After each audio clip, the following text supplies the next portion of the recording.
你心跳很快。你压着我吧。不好意思，手有点麻，我就缓一缓。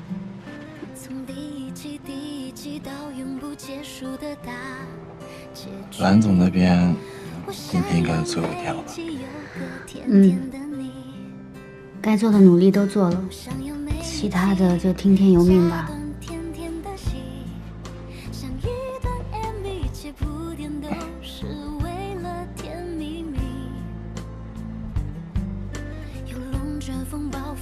秦律师，其实我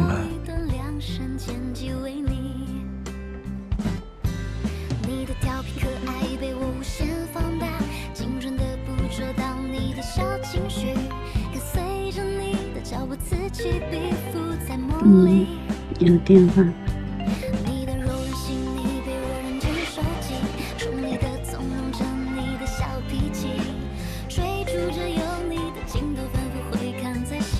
喂，爸。儿子，你现在过来跟老爸见个面吧。在哪？哎，你把秦师也带过来，有些话呀，老爸想当着面跟人姑娘聊一聊啊。爸，我是秦师，我有时间。您发个地址给我，一会儿我和杨华过来。那好，我等你们啊。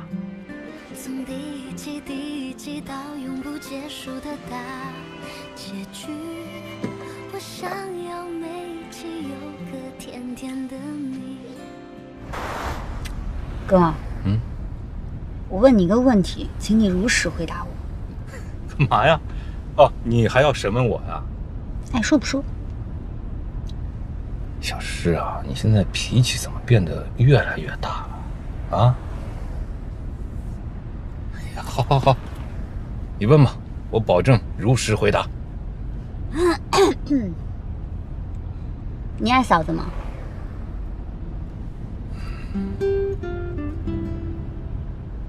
关于这个问题，我和赵青之间是有感情的。我非常赞同你之前说的那句话，婚姻只是一个开始，它是一份契约，但谁也不能保证感情的质量啊和感情的长久。这么说吧，我跟赵青之间，爱情少了一分，但是亲情多了一分。对我来说，更多的是责任。那你幸福吗？幸福只是一种个人的主观感受，这每个人的要求和标准那都是不一样的。就我目前而言，我的要求我很满足。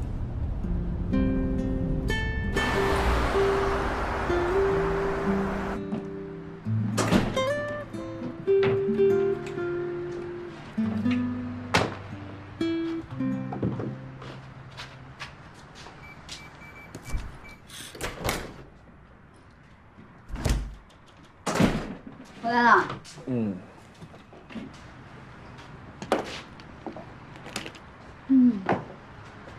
顺利吗？顺利。你呢？可控。好。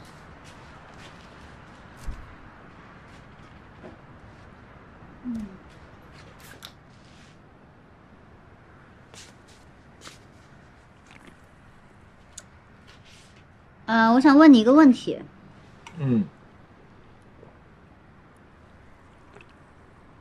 你是不是喜欢我呀？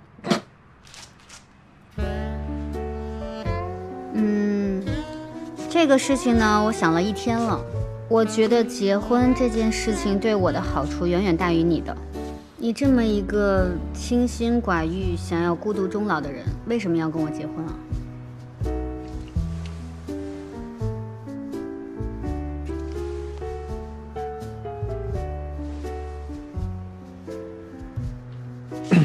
当然有好处了。跟你结婚，我一共有3个理由。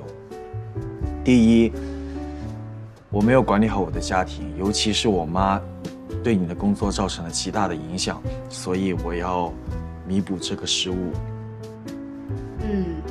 接受。第二，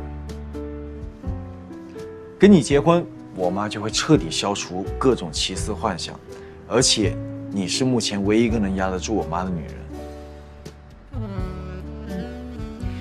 谢谢。第三，我和蔡生都挺喜欢这个家的，也不想再搬了。所以肯定不是喜欢上我了。肯定不是。口说无凭。落纸为证。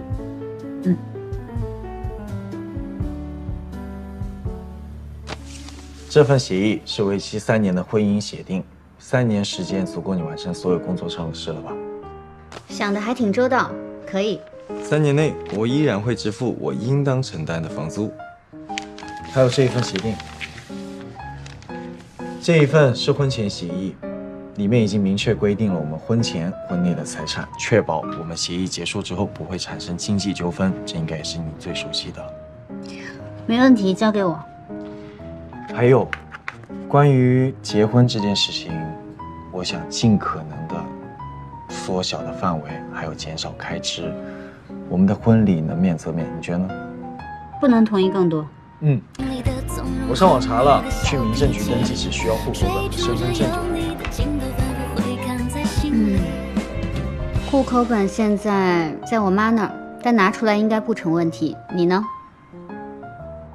我妈现在肯定会像保护眼睛一样保护那个本子，但是我觉得可控。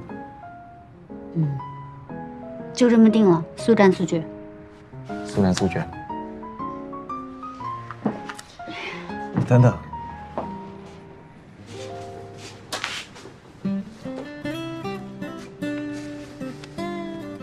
不要谢。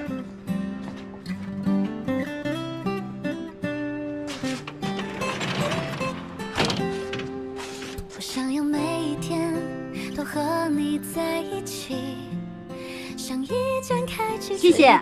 每一天更新的小甜剧，从第一季到永不结束的大结局。我想要每一集有个甜甜的你，我想要每一集加段甜甜的戏，像一段 MV， 一切铺垫都是为了甜蜜蜜。有龙卷风暴风雨不重要，那都不是主题。我想要有一段量身剪辑为你，你的调皮可爱被我无限放大，精准的捕捉到你的小情绪，跟随着你的脚步此起彼伏在梦里。你的柔软细腻被我认真收集。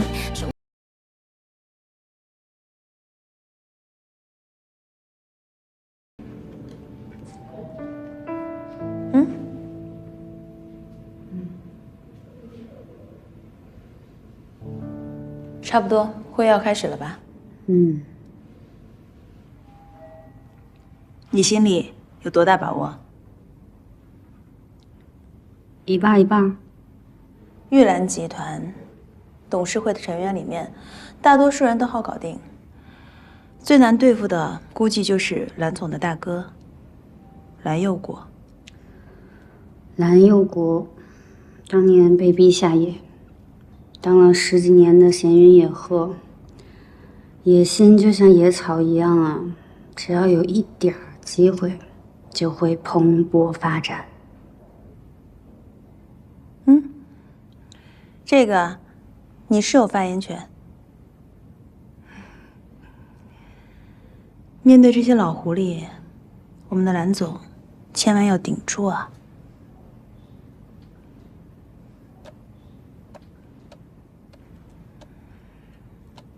谁来当执行总裁固然重要，可是董事长，你跟洛威玉兰的案件也要说清楚。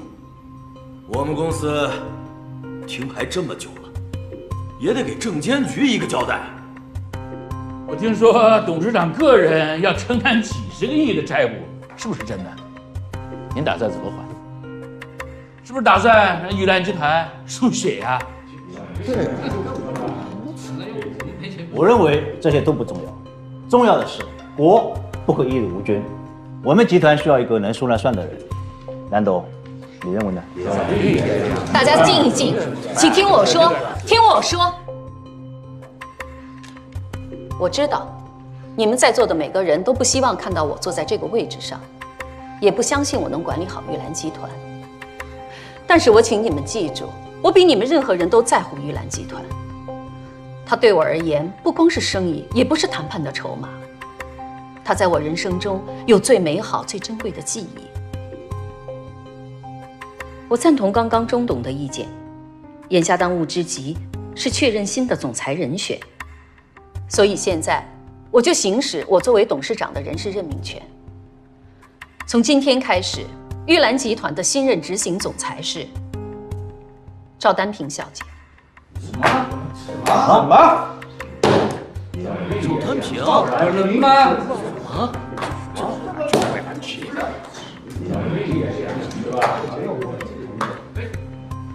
不是儿戏吗？这是？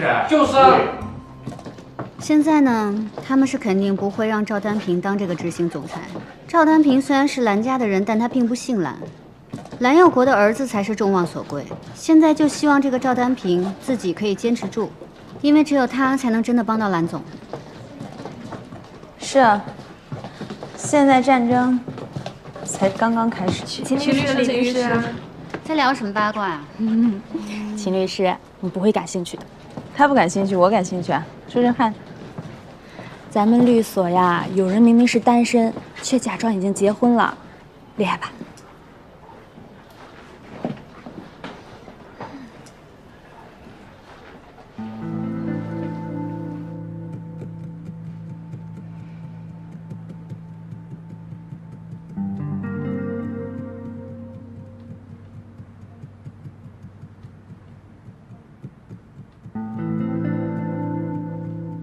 慧姐，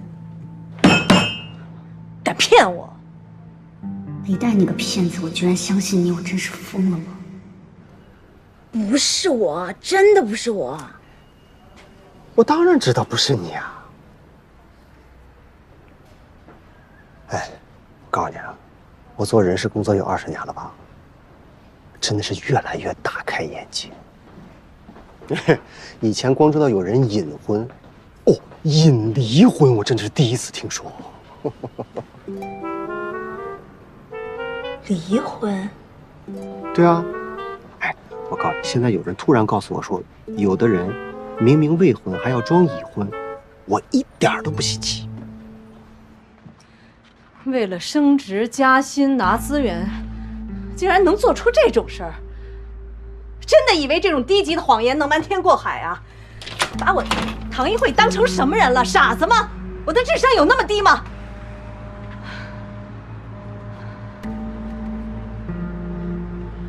你站那么远干什么？过来！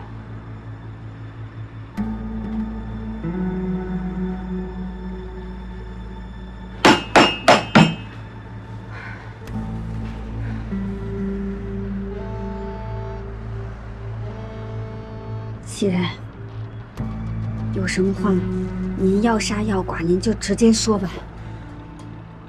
压力很大。我要知道怎么处理，我还找你来干什么？我找你来就是为了跟你商量怎么去处理这个 Steven。Steven， 李律师啊，你最近这个思路好像又有点不大清爽了吧 ？Steven 呐，你们家庭部那个高级律师，你和秦律师打破头要去英国去培训，结果被他坐收渔翁之利的那个 Steven， 他离婚了？你怎么知道的？有的客户啊，合同出了问题，老板娘去了趟集团总部，结果本来人家见到我都是笑嘻嘻的，结果这次可好，那脸一个个都跟刚从冰箱里端出来的一样。我一问才知道，这家伙半年以前就跟他老婆离婚了。你猜是因为什么？出轨。没错。这 Steven 的业务能力也就那样，凭什么他能当上高级律师？还不就因为他老婆是集团副总？这注重背景不是咱们律所一直以来的传统吗？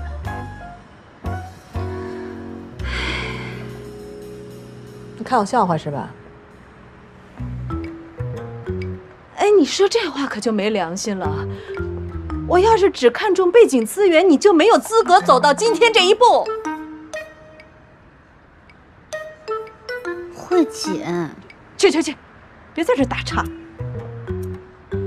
这小子明明半年前就跟他老婆离婚了啊，居然在公司里不吭一声。这次他去英国进修的培训费、生活费全部都律所出，还外加一份5年的合同，这就是赤裸裸的欺诈呀！慧姐，不要为了这种人生这么大的气。我怎么能不生气啊？这种人不光让公司受损失，同时也间接的损害了你们的利益啊！你应该跟我同仇敌忾才对。同仇敌忾，怎么能这样呢？我肯定跟你站在一队的。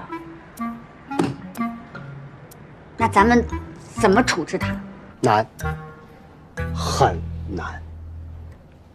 难什么？你想啊，公司啊，在他身上投了5万欧，在培训之前跟他签了5年的劳动合约，就不要了。这相当于已经喂熟的鸭子跑到别人的笼子里呀。那就留下来用呗。我凭什么留他？我跟他之间已经没有了最基本的信任，我怎么放心把几千万的案子交到他手里？谁知道他还有什么事情在瞒着我？你说说看，如果你说，你会怎么办？我唐一慧可以接受失败，但绝不接受背叛。你鬼主意多，你替我想想怎么去处理这个 Steven。我一定要让他痛不欲生，生不如死，让他下辈子都后悔骗过我。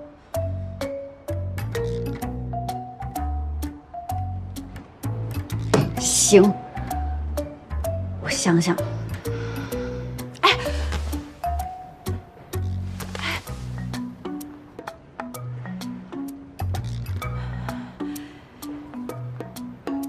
你说，律所里说谎的人会不会不止他一个呀？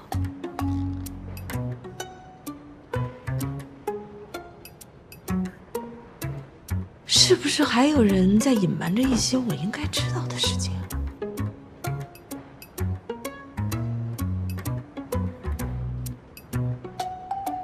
哎，你说是不是啊？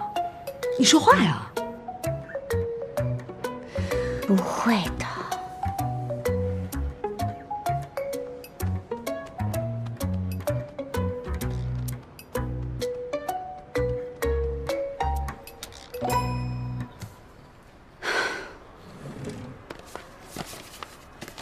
大笨蛋，大笨蛋，大笨蛋，大笨蛋，大笨蛋。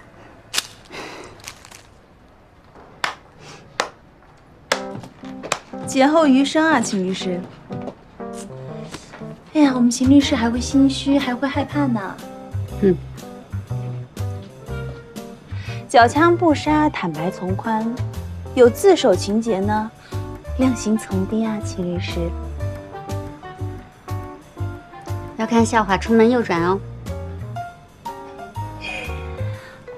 什么是快乐星球？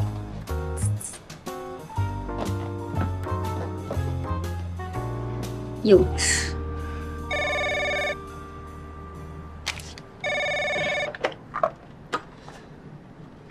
你好，秦师。哎，秦律师，哎，你好，我想麻烦你个小事儿哈。是这样，那个我刚才在整理咱们这个人事档案，然后我发现你这个档案里啊缺少一份婚姻状态的证明，你看你是不是方便能给我补一下呢？之前都不知道我们律所还需要婚姻证明这种东西啊。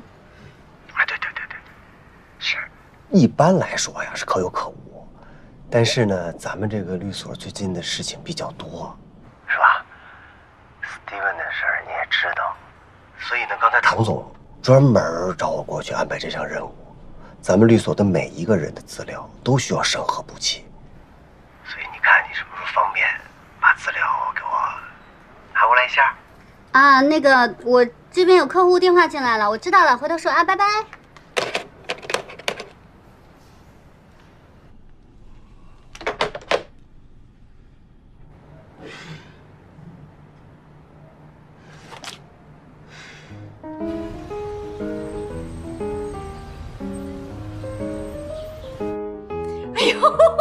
哎呀，老秦，快点，你好好掐我一下，我是不是在做梦啊？你自己掐，掐疼我了都。哎呀，小诗，你再说一遍，你再跟妈妈说一遍呀。我要结婚了哟。太好了，太好了。好什么好呀？谁呀？某些人信誓旦旦的说不结婚，怎么了？发生什么惊天动地的大事了？啊，又改主意了？哎，你别吓唬我啊！你是不是捅了那个非结婚不可的大娄子了？你？哎呦，那女儿都多大了呀？她可不小了。真是的，这没有也行，有了不是更好啊？人家以后结了婚，早晚不是的事。你倒得开通来，你这……我能不能把话说完呀？哎，对，说完呀。前几天我爸过生日的时候呢，我说了不太好听的话，希望您不要往心里去。我知道你们作为父母，为我的事儿真是操了不少心。那我作为子女呢，不能只顾着自己高兴，忽略了你们的感受，所以我就想赶紧把这事儿办了，也好让你们放心啊。哎呦，我的天哪，这铁嘴里吐出柔情来了，欣慰。放心，哎，要是你结了婚啊，我跟你爸爸那就更放心了。哎，什么时候啊？你们打算什么时候？我想尽快，快点好，越快越好。因为我们呢都不喜欢热闹，工作又忙，所以我们就想办的简单点儿。哎，对的，简单点好的。跟你讲哦，结婚这种事情嘛，都是自己的事啦。哎呀，结婚呐，我们不要去跟别人比，对不啦？这个婚礼呀，也就是一个仪式嘛，是吧？钱呀，要花在今后慢慢细水长流过日子上。老秦，你说我的意见对吧？对。爸妈，你们实在是太开明了，我为你们骄傲，爱你们。那把户口本给我呗。行，啊，你要户口本做什么呢？我去领证呀。什么时候领证啊？今天。妈，妈，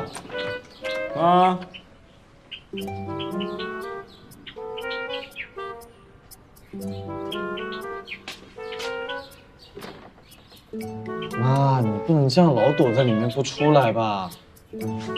开开门好不好？商量一下。你不能这么不讲道理啊！我就是这么不讲道理了。你要想和秦氏结婚，休想。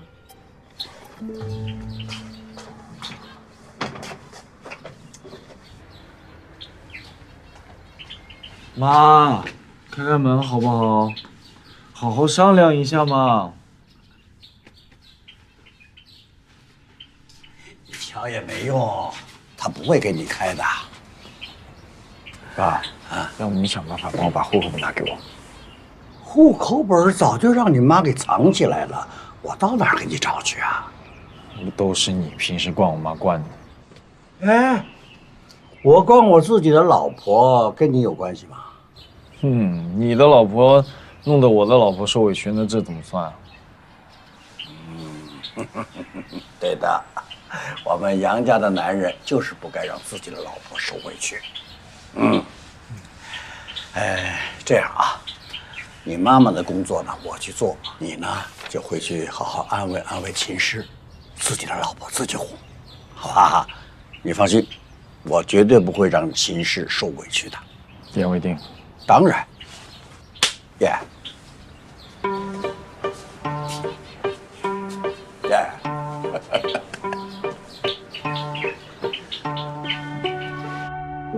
你刚才不还答应我了吗？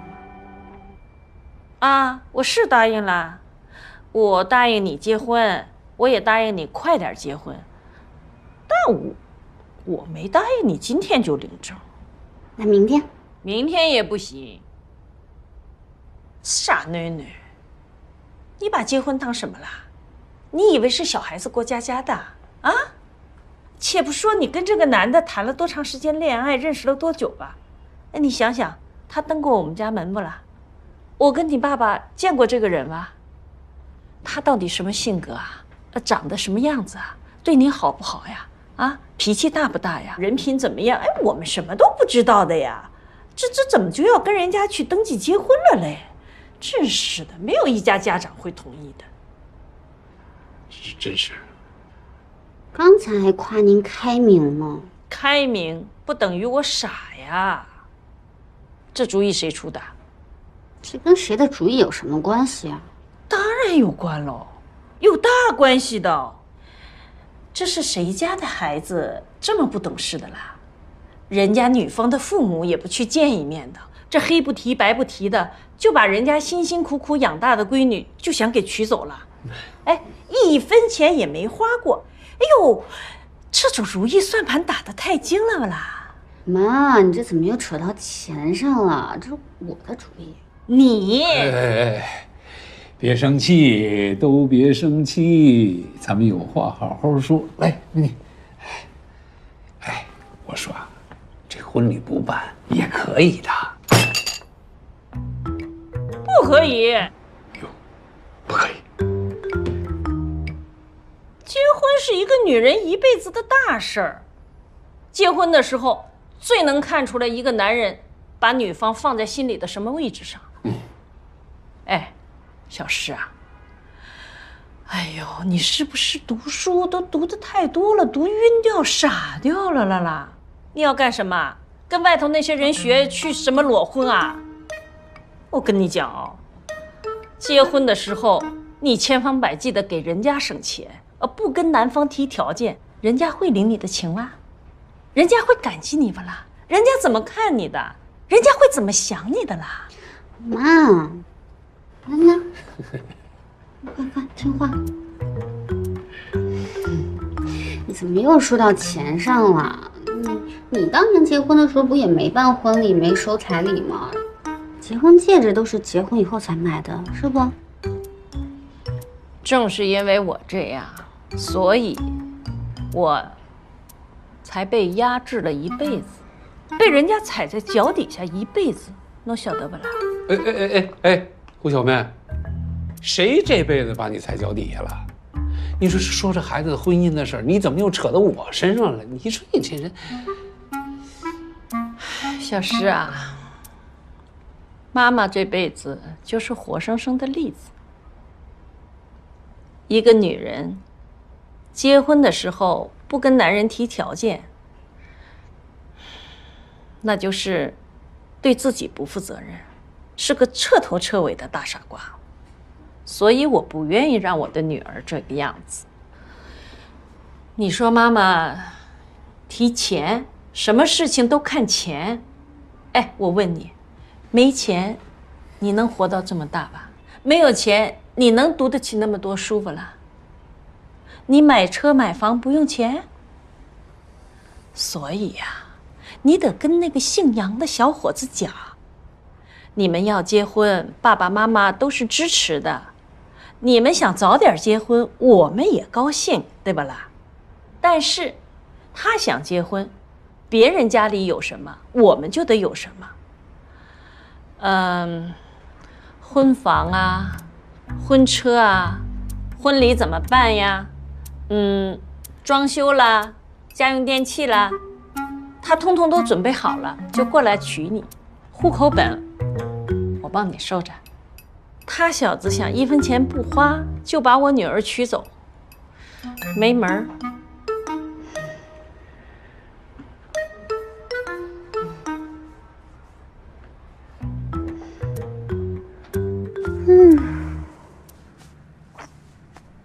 我这是造了什么孽？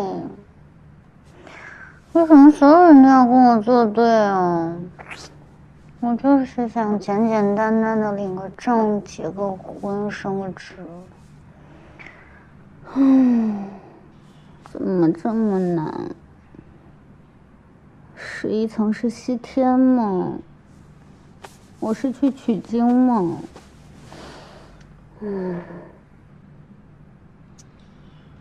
至少你妈还有提要求，而且要求也不算太过分。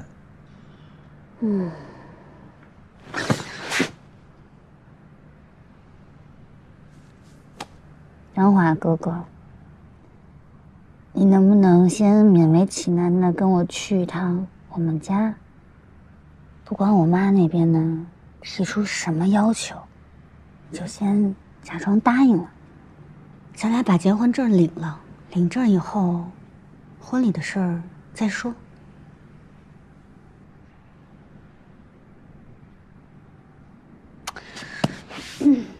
这样吧，退一万步讲，万一要举办婚礼的话，咱俩一人一半。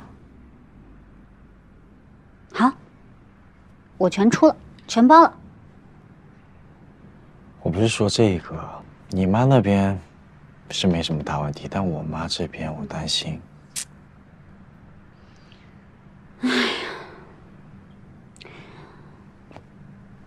这样吧，咱们先从容易的来，先把我妈妈这边搞定，你们家那边慢慢来。可以。你什么时候有空？我都可以啊。爽快。我发个东西给你。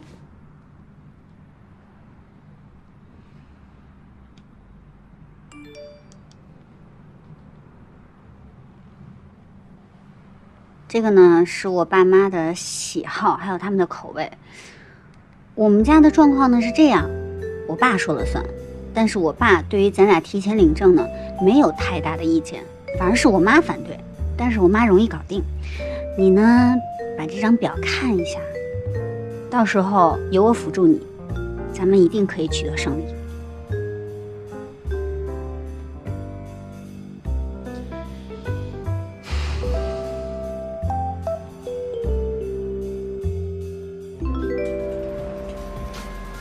你不说我问别人了？别，你等，老高，我跟你说件事啊，杨华，他要结婚了。哎，你记不记得年前我给你打的赌啊？我就说杨华绝对是纯爷们儿，性取向绝对正常。哎，我跟你说，你和大熊还有娃菜还有冬瓜说一声，把钱给我准备好，一个都别想跑。哼，兄弟，我真谢谢你了，这回你可帮了我大忙了。虽然呢，我学习渣打球渣，但是我总有机会在你们这些学霸面前展露一回。哎呀，胜利虽然迟啊，但会到的。能不能正经点啊？能啊。哎，那现在女方对你俩这个结婚是什么态度？同不同意？基本同意。好事儿。那你现在惨遭白眼的概率只有1%了，但是重点来了。就算整个感情的天平全部压在你这边，你也不能骄傲自满。第一印象有多重要，不用我再和你强调了吧？所以你要在第一时间之内争取到你岳父岳母的认可。问题就来了，在秦氏家里，谁比较难搞定？是岳父呢，还是岳母呢？秦氏妈妈。哎呀，那就不好办喽。一个难缠的岳母，能让天堂瞬间变成地狱的。但是你不用怕，为什么呢？因为你有我呀，我可以教你。啊，我告诉你一招，对付岳母就是轰他轰他轰他啊！俗话说得好，一个女婿半个儿，你就对他比咱亲妈还要亲，一定能马到成功。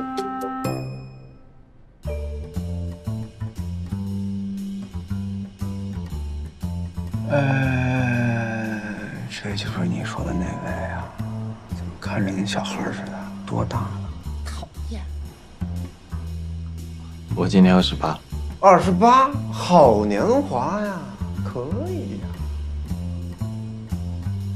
呀。大嫂，你今天怎么也来啦？啊，今天你大哥在学校开会，所以特意让我代表来看看，看看。行了，大家都别看着了，这菜嘛做出来是要吃的，大家都动手吃吧。那个杨华啊，那个我们也不知道你喜欢吃什么，就简单做了一点，你就随便尝尝吧啊。忙了一上午，做了一桌子的菜，那人家还和你说：“哎呦，不好意思，没做什么菜，你就随便吃一吃。”问，现在你要怎么回答？阿姨，你太会开玩笑，做这么多菜还说没有菜，你这回答就错了，顶多60分啊！在岳母眼中，最完美的回答应该是：阿姨，您太心虚了，做这么多菜还说随便做做，谢谢阿姨。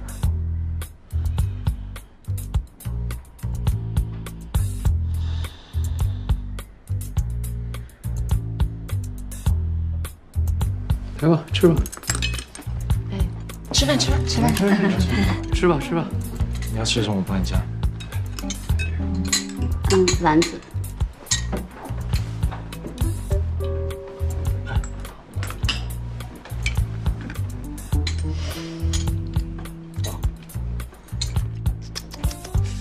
哎呦呵，这装的真像啊！还吃丸子，老婆我也要吃，吃我自己夹。那我要吃鱼。杨华，对吧？会喝酒吗？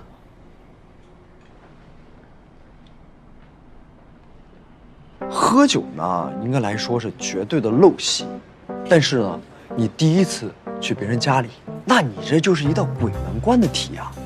一定要拿捏好那个分寸，特别是老人家如果相信酒品如人品的话，那你更要小心了。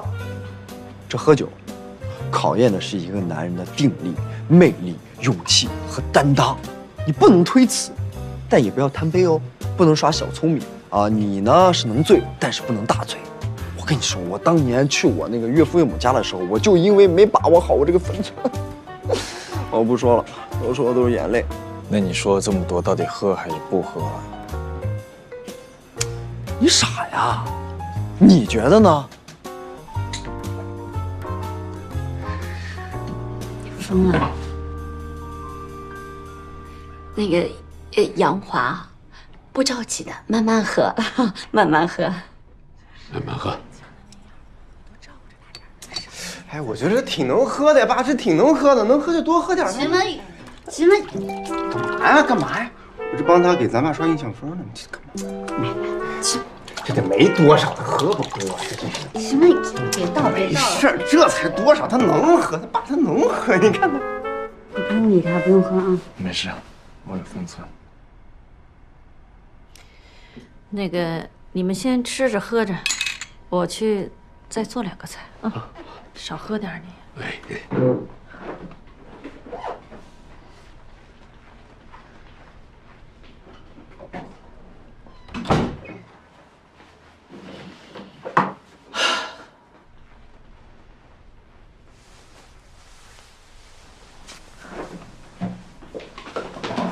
没事吧？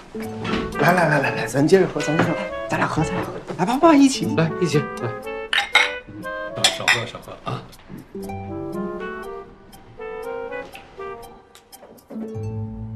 怎么了？回去吃饭去，别在这给我添乱。我是都按照你的要求把人都带来了，怎么还不满意呀？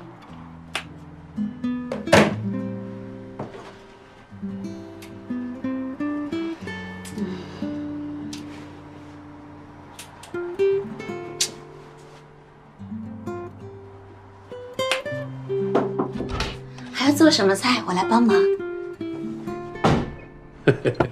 哎呦，小弟弟酒量可以啊，还能喝吗？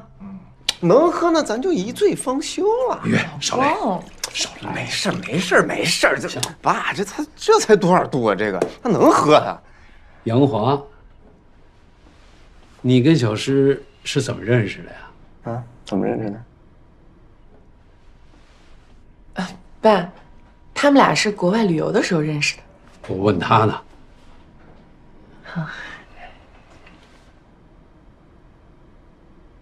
我和秦氏的相识，是在一次完美的邂逅。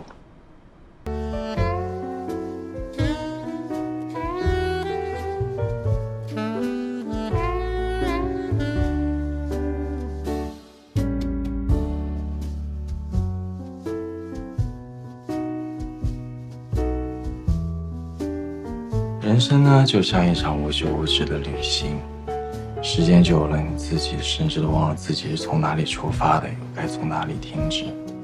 直到我遇见了秦诗，遇见了他，我发现我所有走过的路都有了终点，所有的等待也都有了意义。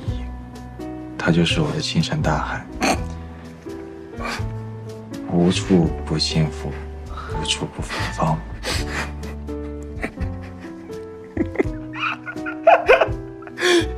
兄弟，你还是个诗人，就他还星辰大海，你见过海啸吗？你晕船吗你？不是，你不懂。秦诗是我见过这世界上最可爱的。那你俩是一见钟情吗？准确来说，是我对他一见钟情。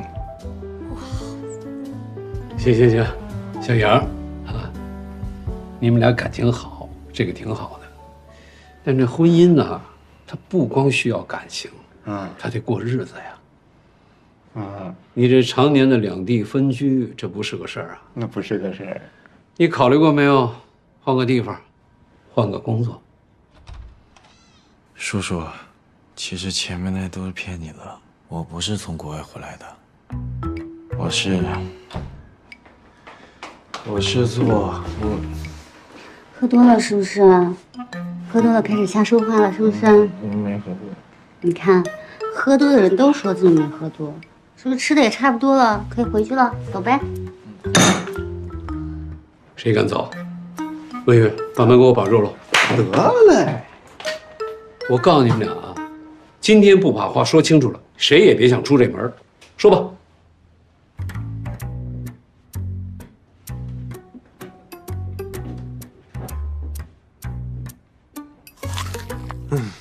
妈，你是没看见，今儿楼下可热闹了。是真的？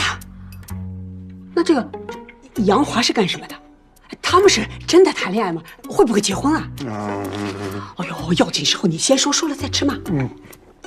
反正嘛，咬死我了。今儿是真相大白了，那个姓杨的小子啊，就是喝多了，主动把所有事情全都摊牌了。什么国际背景，什么百万年薪，全是吹的。他还不如我呢，他都没工作的。没工作？没工作靠什么生活啊？还跟秦氏谈什么恋爱？炒股票？对。那你有房子吗？有，跟我爸妈一起住。你不能说你跟我们小诗结婚以后还跟你爸妈一起住吧？我也可以过去跟秦诗一起住。哎呦，你这是打定了要做上门女婿啊？哎，你俩这结婚以后不会是男主内女主外，你在家里面做家庭主妇吧？如果可以的话，我可以啊。你可以？那你这算盘打得可够好的。你这一年炒股能挣几个子儿啊？能养活你自己吗？啊，你不会是让秦诗倒贴养你吧？别添乱。我觉得人的欲望是无止境的，其实想要过得好，1个月4500就够。可以不用说了吗？哎呦，你这个臭小子，你这个臭小子！哎妈，别着急，别着急。哎呀，我说呢，你原来都是为了这些才找我们家小诗的呀？啊？哎呀，小诗啊，你看看你，你看看你啊！你跟人家陶俊辉好好的，你就是为了这个人跟人家陶俊辉分手，对不对啦？哎，你看看他哪一点比得上陶俊辉啦？小诗哎，妈妈不想让你嫁给一个什么大富大贵的人家，可你也得好好的找正正经经的男人吧？你看这个像什么啦？杨华怎么不正经了？他哪里正经了啊？你说有正经工作吧啦，有自己房子吧啦？什么都没有的呀！你真是脑子进水了！我告诉你，陶俊辉条件那么好，你跟人家谈了那么久的恋爱，生生死死不肯嫁给人家，找这么个人物。陶俊辉，你就知道陶俊辉是吧？那我跟你说实话吧，人家家里根本看不上我，我跟他谈恋爱是这么多年了，他从来没把咱家的情况跟他们家里人说过，你知道为什么吗？因为他们家里人接受不了离异家庭出来的孩子。咱们这种人在人家眼里就是社会毒瘤，道德败坏，低人一等，懂吗？不是我不跟他结婚，是人家看不上我。满意了吗？人家看不上他。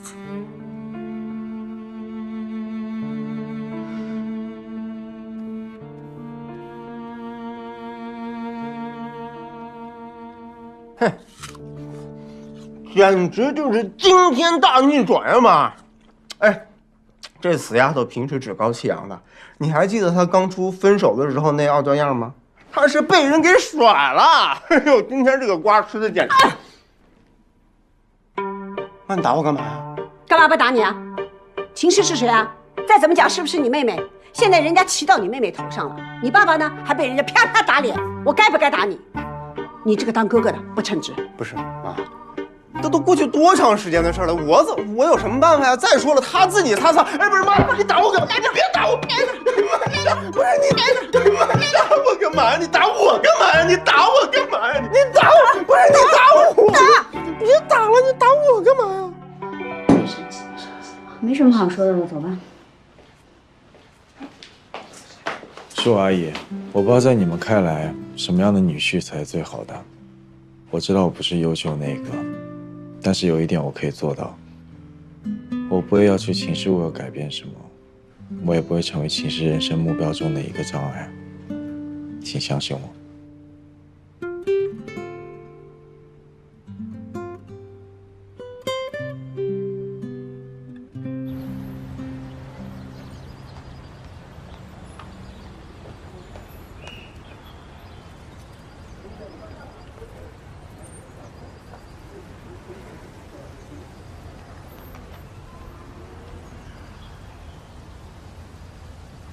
你要干什么？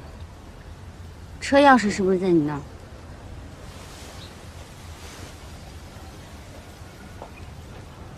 小诗，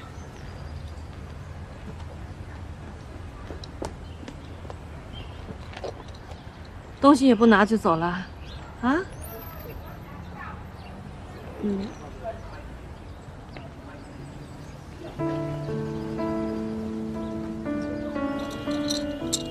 妈，婚姻呐是终身大事，这男人是你自己选的，今后的路啊也得靠你自己走。妈是管不了你了啊。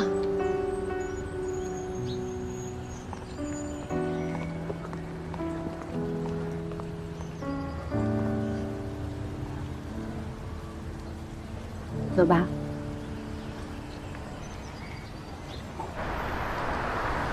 我真是服了你了！去之前千叮咛万嘱咐，答案都写在大纲里了。你倒好，跟我玩什么真心话大冒险？我终于理解梅梅的心情了。有一个猪队友是一个什么样的心态？就是你分分钟都想烤了五花肉。哎，好在有惊无险。你爸妈那边搞得定吗？需不需要我？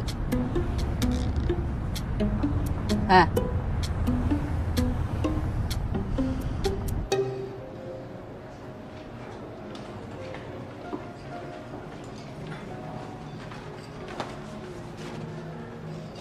大哥，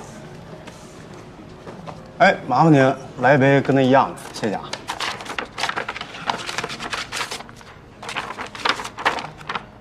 谢谢。就这么点儿。行了，知道我和宁宁，你就给了我一名字，其他的一概不知。我能查出这些来已经很不错了。最后的工作履历是5、6年以前啊。嗯。大哥，我看这人也不像能干出那种惊天地泣鬼神坏事的主啊。有心安吗？别问那么多。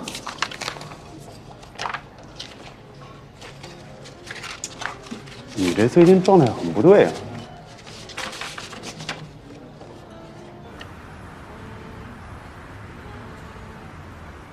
哎，子飞，秦律师呢？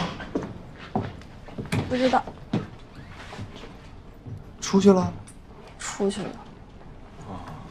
那一会儿这样，等他回来，你跟他说我找他一趟。嗯。各位律师，各位精英，麻烦大家本周5之前呢，把你们的学历证明、学位证明，还有婚姻状态证明补齐一下，好吗？好嘞。好的，小主任。小主任。辛苦。劲爆消息啊！劲爆消息！这次律所地毯式普查，好几个离婚渣男，谈恋爱劈腿1拖3，还有2个是律所里的，一个在财务，一个在监护。这家伙倒是挺聪明的，不敢招惹女律师，要不然就不是现场开撕这么简单了。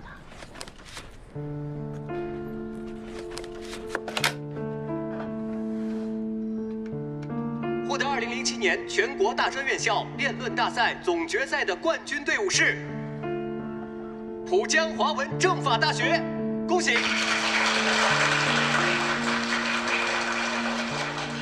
现在啊，要颁发一个重要的奖项，就是本届大赛的最佳辩手，恭喜浦江华文政法大学的3辩秦诗。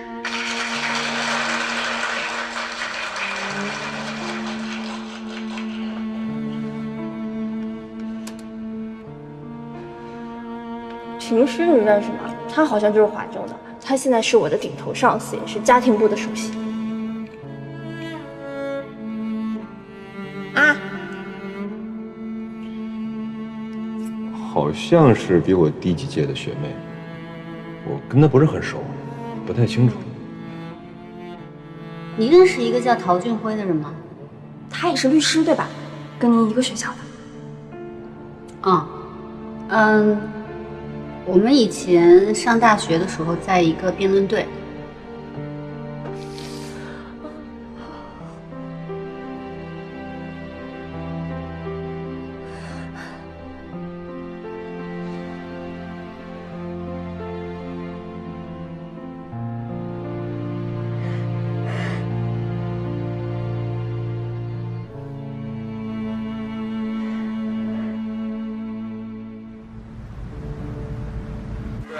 脚后跟，脚后跟，对，非常棒，手重拳，对，放松，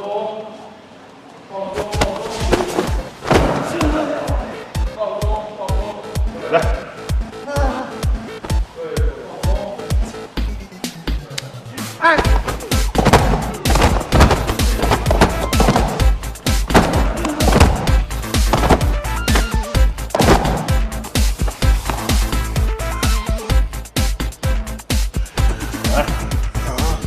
不起来了，哥，我求你。哎呀，哥，我不来了，我真受不了了，不要了！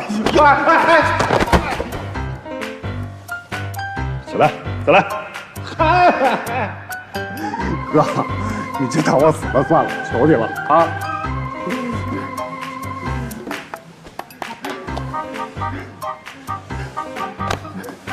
再陪我练1个小时。哥，1个小时？哥，我的身体真不够你再摔1小时的，求你。还有谁？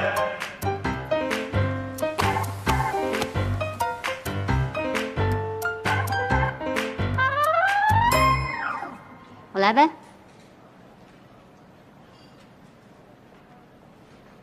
你确定？确定，来呗。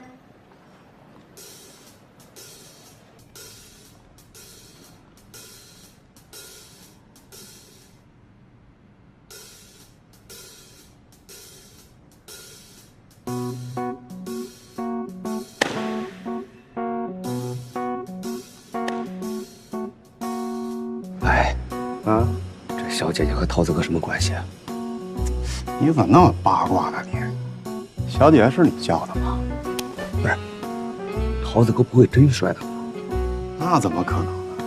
桃子哥怎么能跟这么漂亮的小姐姐动手呢？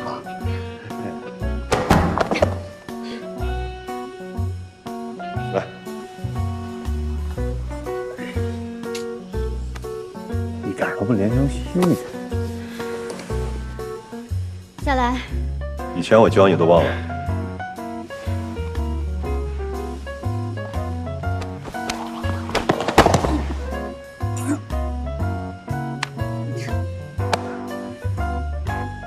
还继续吗？哎呀，有点疼。怎么？没事吧？来上！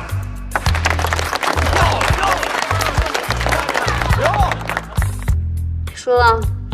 我可没教你这招啊！上次你来找我的时候提出的还款条件还算数吗？如果现在积极偿还债务，我至少可以保证他现在其他的企业能正常运营，不受到干扰。否则，他所有的企业即将被封冻。你来找我就为这事儿。你们程宇贵不是不再负责蓝小婷的离婚案了？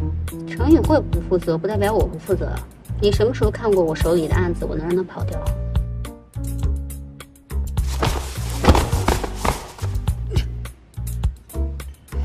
条件有效，不过现在还多一个附加条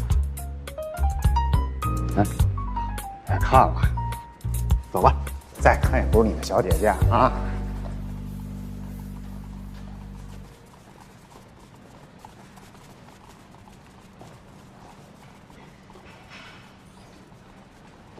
上次你可没说抵押担保。蓝小婷手上有多少资产，你比我心里更清楚。而且你们那个还款计划一拖就是3年，3年之内能发生多少事情，你说得出来吗？而且你敢保证蓝小婷手下的企业3年之内运营不会出现问题吗？换做你是债权人，你会同意吗？要么资产抵押，要么找第三方做担保，这样对你们双方都有保障。你这不是给我出难题吗？蓝总现在这样的情况，哪家银行、哪家企业会给他做背书啊？那就是你的事儿了。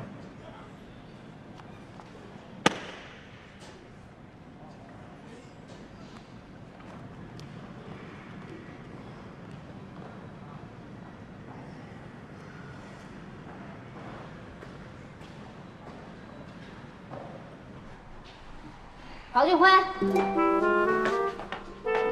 陶俊辉，你把一个弱女子往绝路上逼，只会两败俱伤，你知道吗？蓝总他已经答应还债了，这些债务不是他一个人欠下的。一个人他有这么大的魄力，这么大的勇气，不应该给点支持吗？你要是不方便，我去跟你的代理人说。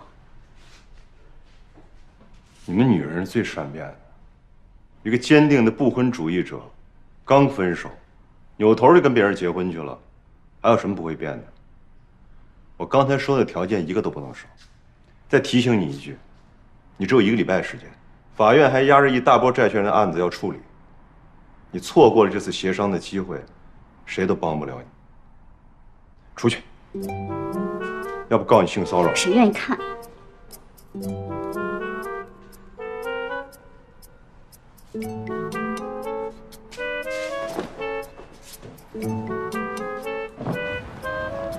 对，我刚从法院出来，现在所有的案件都在做并案处理了。我刚刚跟法官也交流了一下，债权人打官司不就是为了拿到钱吗？蓝总有还款的意愿是最好的，但是担保也是一定要的。我给单平也打过电话了，他说他也在想办法。我们能做的也就这一步了。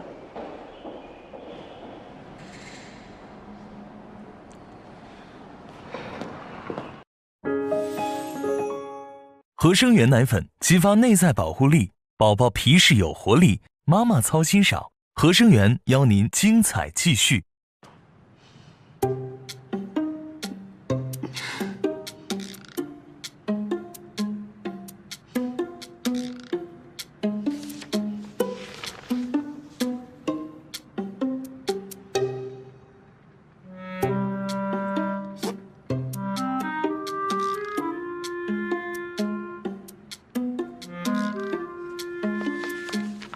怎么了？没胃口了？刚不是饿得说要命？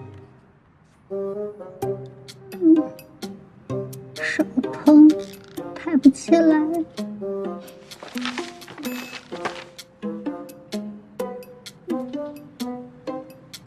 谢谢。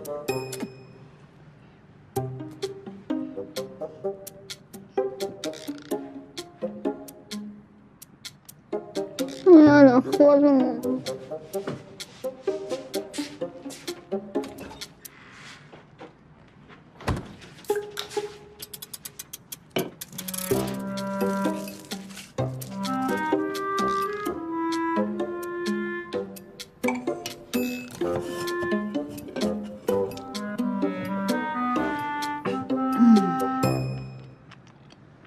做运动呢，不能很猛，要循序渐进。那边怎么样了？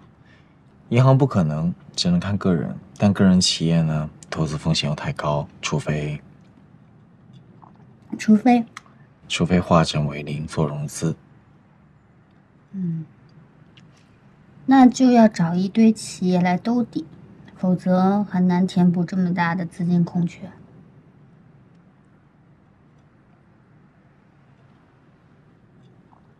怎么了？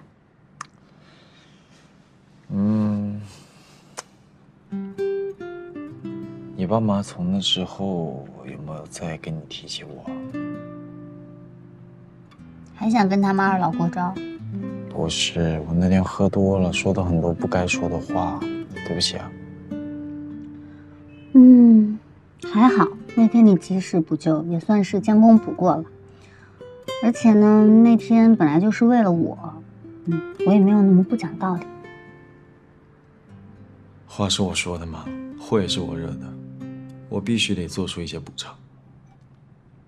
不用补偿了，但是，如果你实在想要补偿的话，确实有一个忙需要你帮一下。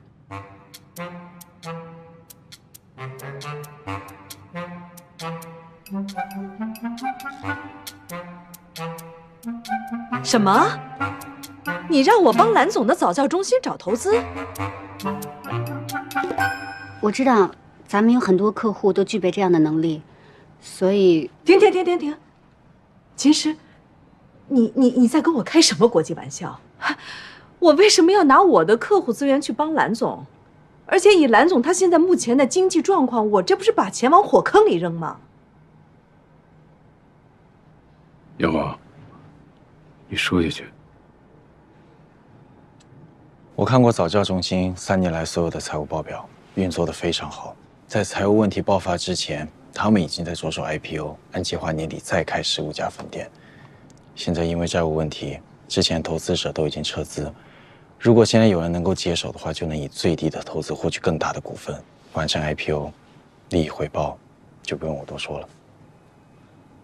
秦师，你现在是以程宇慧员工的身份，还是以蓝总的代理律师的身份在跟我说话？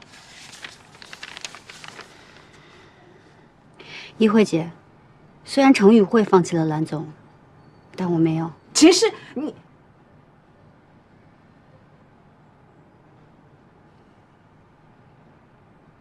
这事儿多久了？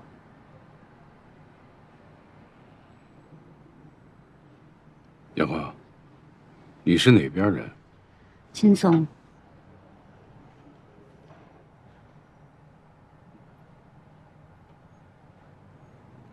如果秦氏不是你的妻子，而你作为我的投资顾问，你觉得我应该投资这个项目吗？如果我那些有潜在投资意向的客户问我同样问题，我该怎么回答他们？他们会信任我吗？如果我是你，我会说投资是你个人的事情，不应该轻易信任何人的建议。你就这样说服你以前的客户的？太不负责任了吧！我作为分析师，我只对我研究结果负责。至于投不投资，那是你们的事情，因为钱是你们的，亏和赢都是你们的事情。这世上没有稳赚不亏的生意。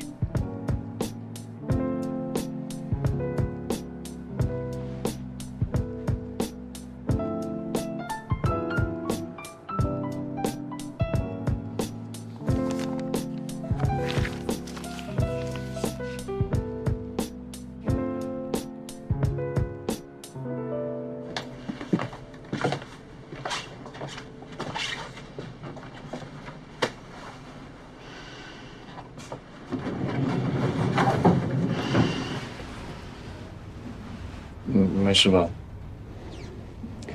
我要不是现在腿抽筋了，我能跳起来3尺高，你信不信？你们老板都还没答应呢。哼，你不了解他，只要他没有现场撕了我，就说明有戏，而且希望很大。他现在脑子里肯定已经有了一串人选。这么有信心啊？嗯。不过我不是对我自己有信心，我是对你有信心，100%有信心。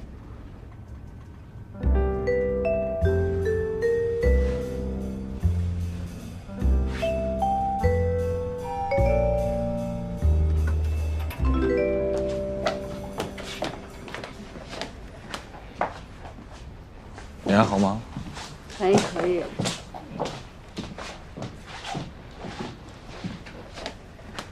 这么严重啊？怎么了？你办公室在那边吗？哎，陈律师。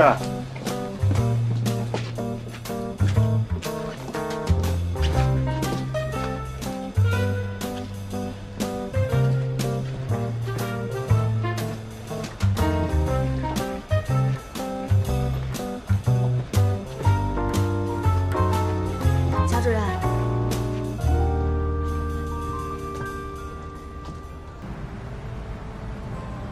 爸，妈同意了。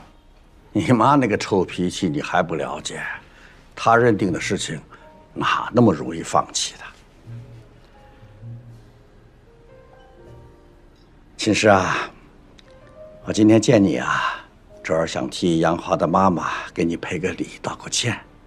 之前有些事情啊，她做得太过火了，只会看到自家孩子身上的优点，又会无端的放大别人的缺点。这是一个妈妈对自己儿子最盲目的爱，希望你能够谅解啊。您别这么说。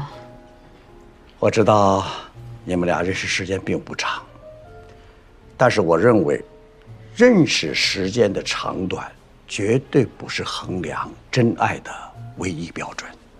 我的儿子我了解，最近在他身上有了很多的变化，我知道这都是你给他带来的。就为这一点，我都要好好的感谢你。谢谢你，让我从我儿子身上看到了朝气蓬勃的一面。爸，我其实真没做什么。不，你已经做了很多，而且做得很好。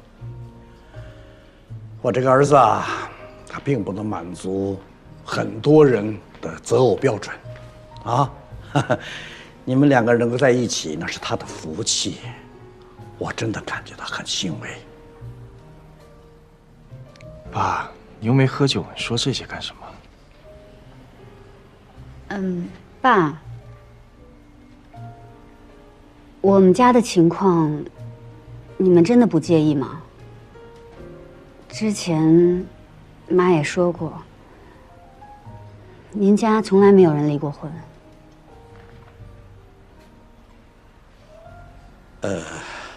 这怎么说呢？现在离婚率这么高，难道离婚的人都是出自离异的家庭吗？不见得吧。再说了，离婚又不是罪，离异家庭也能培养出很优秀的孩子，而且我认为，他比一般的人更能够珍惜婚姻。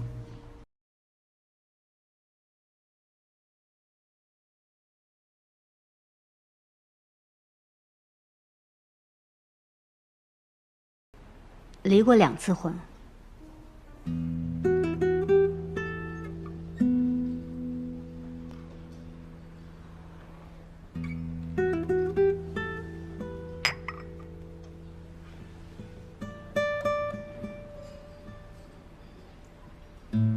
别人怎么看你不重要，重要是你怎么看自己。别人觉得这是问题，你觉得这是问题吗？要是问我，我觉得这一点不是问题。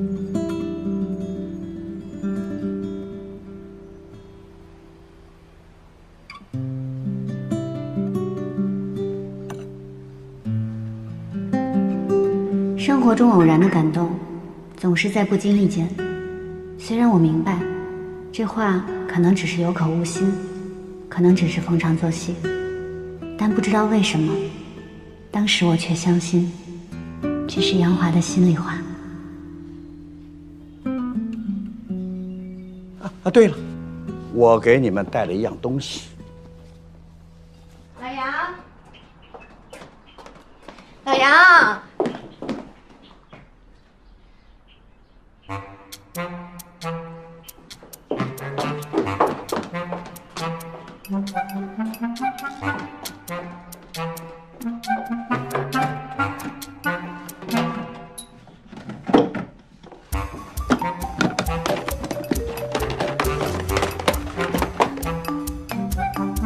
老杨，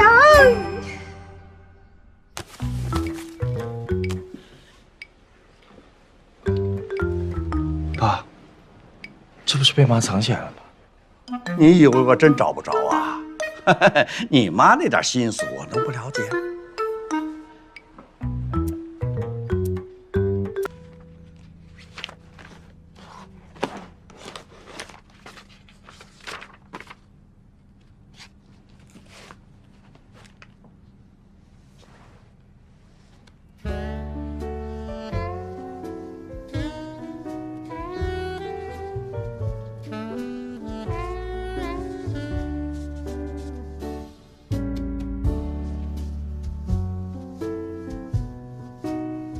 竟然真的结婚了，秦氏啊秦氏，你连这样的任务都能完成，世界上还有什么是你做不到的？你就是天生的上层建筑精英中的精英，好红哦！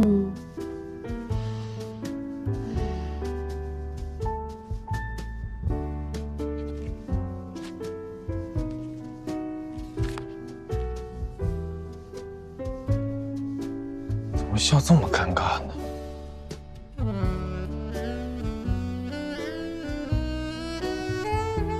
可以笑得很开心啊，怎么会这样呢？财神，帮爸爸看一看，怎么样？我把头缩回去干嘛？真的这么丑吗？这东西能不能重拍呀？真好看。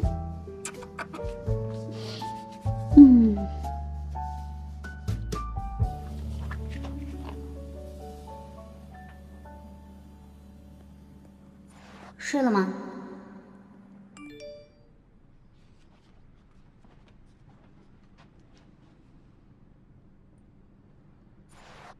睡了吗？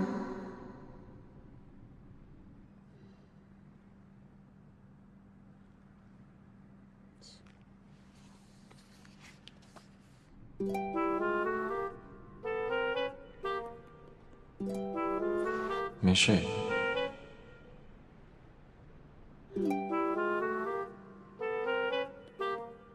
能问你个问题吗？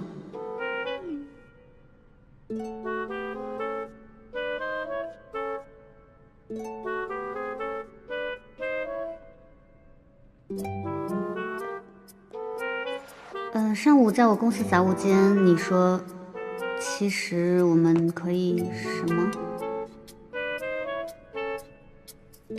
秦律师，其实我们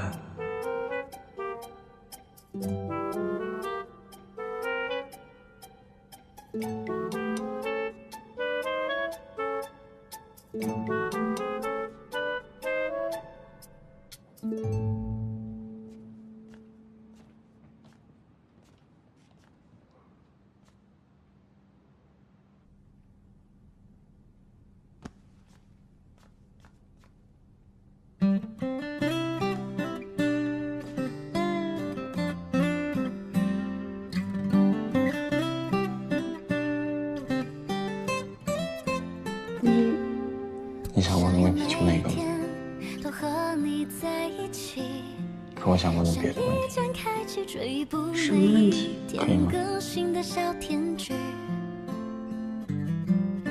从第一季到永不结束的大结局，我想要每一集有个甜甜的你，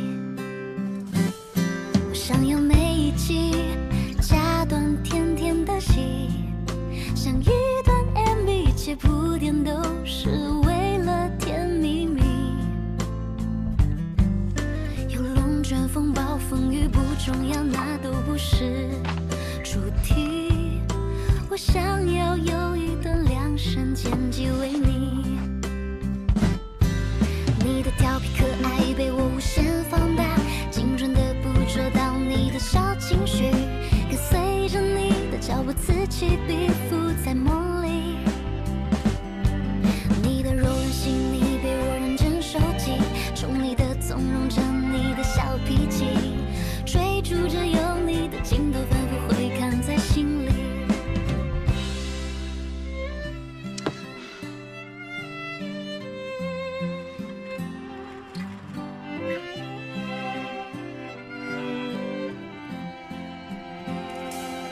全世界的星星都在你眼里，毫无道理，心动的感觉超越一切道理。谁还在意那剧情合不合理？就这样让我看着你甜蜜到底。想要每一天都和你什么事？在一起。上午，其实我想说，我们可以真的试着交往。交往？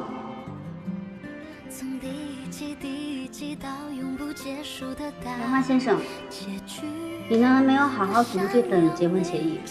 这份结婚协议写得很清楚了，其中呢第3项的第4条，协议期内双方只是名义上的夫妻，只享有该法律关系中的称谓权利，除此之外，自动要求放弃对方在感情还有物质上履行其他任何义务的权利，例如发展成真实的亲密关系、履行夫妻义务等等。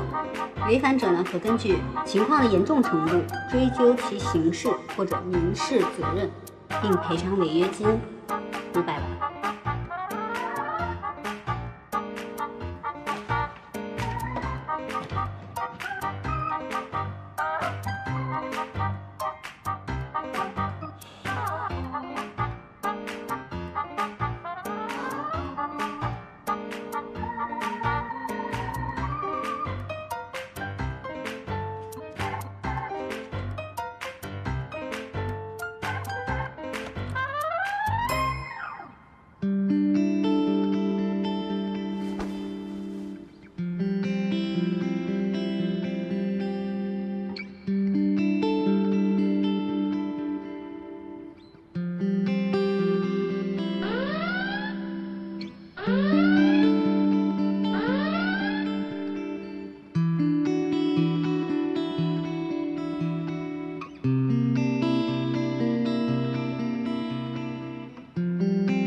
疼！忍一下，一会儿就舒服了。你呀，就是劳损太严重了，你知道吗？血液不循环，你要多按一下，放松一下肌肉。你白天要跟我说的就是这个？不然呢？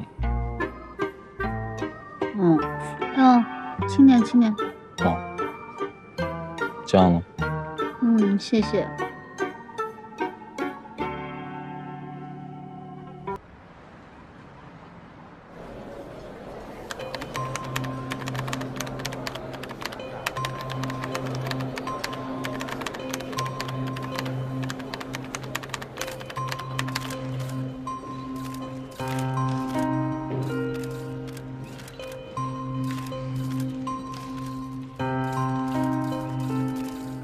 各位久等了，我叫赵丹平，是蓝晓婷女士的发言人，也是玉兰集团的新任总裁。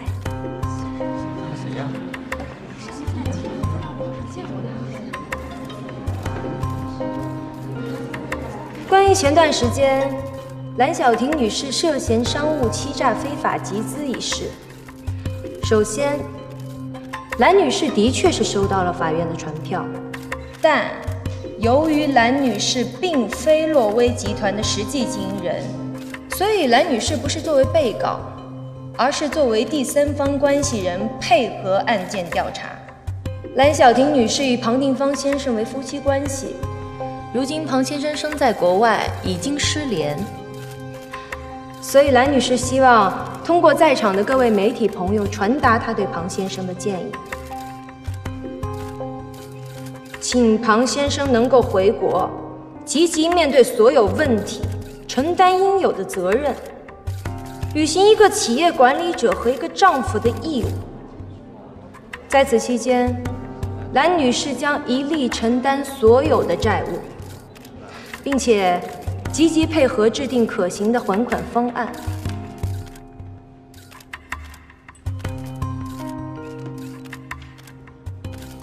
第二排这位男士。据我所知，蓝晓婷名下的资产不足以偿还高达20亿的欠款，那她的还款能力有什么保障吗？是玉兰集团的股份吗？这个问题由我来回答。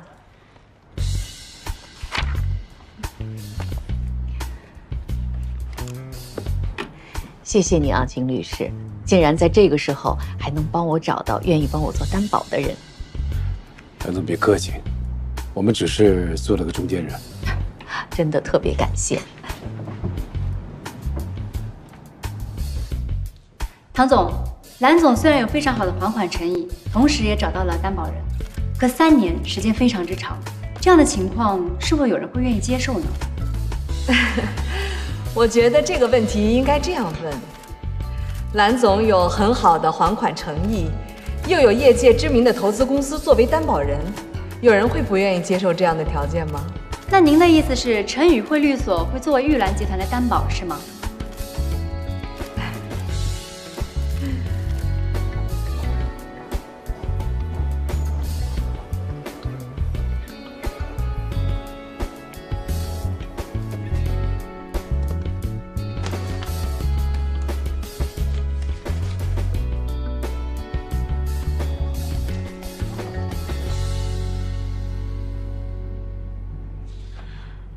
这是什么呀？结婚证，你们没结婚的肯定不认识。我知道这是结婚证，我是说这日期怎么回事？哎，怎么是前2天刚刚领的证啊？我当初也是这么想的，但是人秦律师已经说了。哎，老乔，我和杨华的结婚证呢，在国外其实已经办理注销了。咱们律所要是用得急的话，就索性我们在国内领一个更方便。看看人家秦律师，办事情，雷厉风行，不拘一格。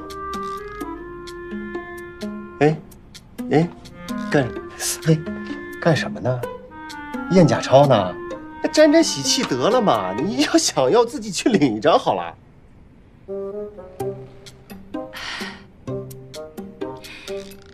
乔思明同学，就你这点小脑子，也就配在这间办公室里敲敲小键盘，打打小电脑，你一辈子都去不了11楼。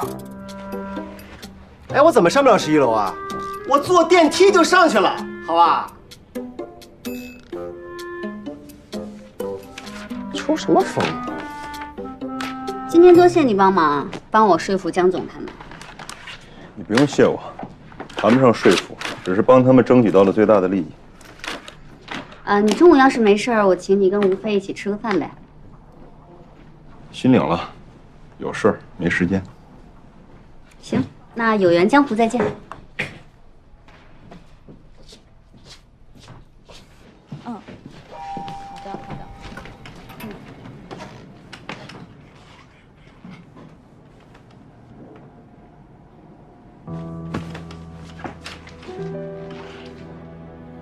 你有病吧？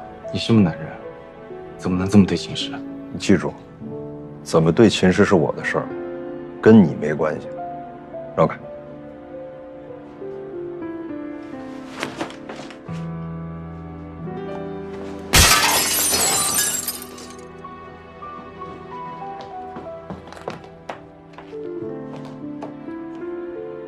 俩怎么回事？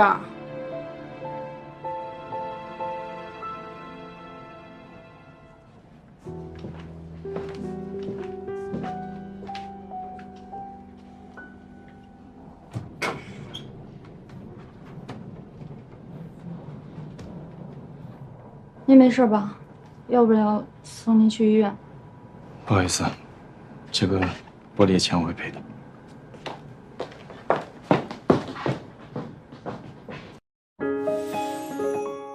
合生元奶粉激发内在保护力，宝宝皮实有活力，妈妈操心少。合生元邀您精彩继续。李律师，大白天别这么吓人好不好？秦律师，为了一个职位这么拼命，有必要吗？因为你把它当成一个职位，所以你才会输啊。28定律懂吗？重要的只是少部分，其他虽然是大多数，但却是次要的。人生也是这样啊，跟我获得的成就比起来，这些付出微不足道。你踩着云梯往上爬，就不怕一脚踏空掉下去啊？我踩的可不是云梯，我踩的是别人的无能、害怕还有懒惰，生怕别人知道自己做错了事情，生怕老板知道自己做了不该做的工作。哎，我可不怕，你怕吗？啊，对了，最近特别火那个网红奶茶叫什么来着？乌云盖顶啊，好，就这个，我请客。好的，你要吗？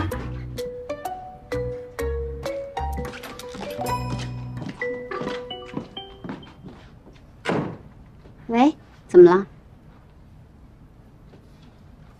你在哪儿？我现在过来找你。倩倩，哎，帮我把这个放我办公室。好的。这里怎么了？玻璃怎么碎了？就被那个打碎的。打碎的。妈妈呢？他没来。那咱们换个地方说吧。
金丝菌就在沙家浜，这棵大树啊有银两，你与他们常来往，想必是安排照应更周详。唱得好，唱得好。垒起七星灶，铜壶煮三江，摆开八仙桌，周到16方。来的都是客，全凭嘴一张，相逢开口笑，过后不思量，人一走，茶就凉。好，唱得好，唱得好。来，请坐，来，坐。哎呀，看不到，啊，去吧。不好意思，对，老没有学会，对。来喝口水吧。我下回还要用功，还要用功。哎呀，真是没想到，秦氏的爸爸以前还是文工团的团长，是个角儿。你看，今天陪我这个半吊子的配戏，委屈您了。哎呦，您客气了，我这也退休好多年了，也荒腔走板了，瞎闹。我一看见秦氏啊，我就喜欢她的性格脾气，跟我是一路的，直爽，不会绕弯子，有什么就说什么。佘老师啊，您过奖了。我的女儿啊，我知道，她呀脾气大，没大没小，都让我给宠坏了。以后您二老还得多多包涵啊。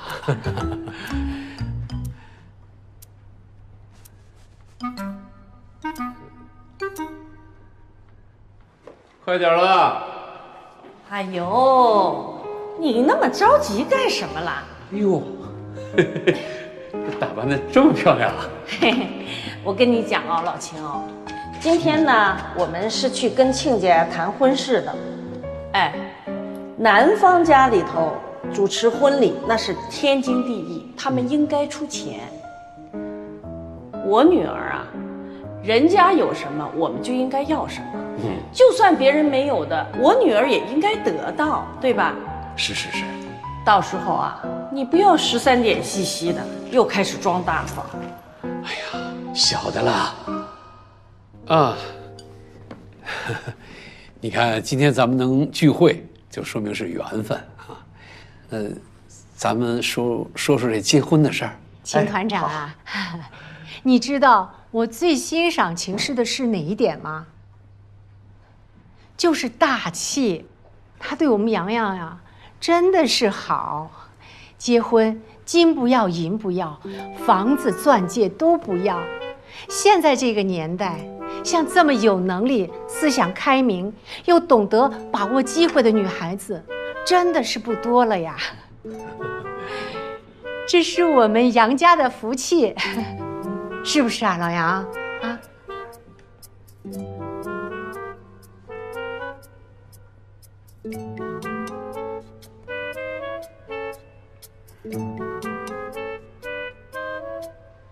杨华妈妈，我想，你可能对我们家秦师还不够了解。我们家啊，从小到大教育孩子，首先就是要懂得礼尚往来的，人敬我1尺，我敬人1丈，这是最基本的啦。我们这个敬啊，倒也不是敬钱，主要是敬心。我们绝不贪图别人家的财产。但是，也不能允许别人家占我们的便宜呀，你说对不啦？我们家秦师啊，从小到大都是受的最高规格的教育哈，无论是学业呀、人品呐、修养啊，那可都是1等1的。当别人家的女儿都在伸手跟父母要零花钱的时候，我女儿已经可以用自己的奖学金给我和她爸爸买礼物了呀。别人家的小姑娘都要省吃俭用的去买什么名牌包包的时候，我女儿就可以自食其力的靠自己的能力买房子嘞。说到学业嘛，我们家杨华也是1等1的。哦，那他有工作不啦？有没有工作不重要，没有工作不等于没有收入呀。哎，那他有钱吗？有房子吧？有车子吧？他5险1金是怎么交的呢？低、中、高3档嘞，他交的是哪一档呀？拿年薪呢，还是拿月薪？年薪多少，月薪多少呀？假如他们2个真的结了婚，杨华打算什么时候要小孩的啦？要是小孩子生出来的话，我们家秦师在休产假的时候，那小孩子的开销啊，家里的开销啊，是打算怎么负担呢？万一以后我们家秦师有病，哦，不是啊，我的意思是说，他要是不愿意在社会上工作了，疲了累了，想回家里头一段时间的话，那这个家的支撑是靠什么？谁来照顾我女儿呀？我们吧是没有提什么条件的，但是这不代表我女儿就什么都不要了呀。我们关键是要看看你们能给什么。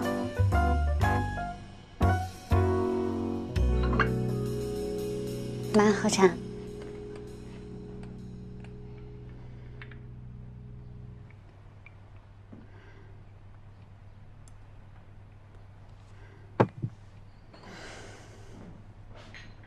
本来嘛，我辛辛苦苦的把女儿养到这么大了，到了该出嫁的年龄，突然就窜出来一个男人，黑不提白不提的就想把我的女儿领走。我是花了30多年的心血啊，我一点一点的浇灌这个花朵，现在开得正艳的时候，哎，就连花带盆都给我端走了。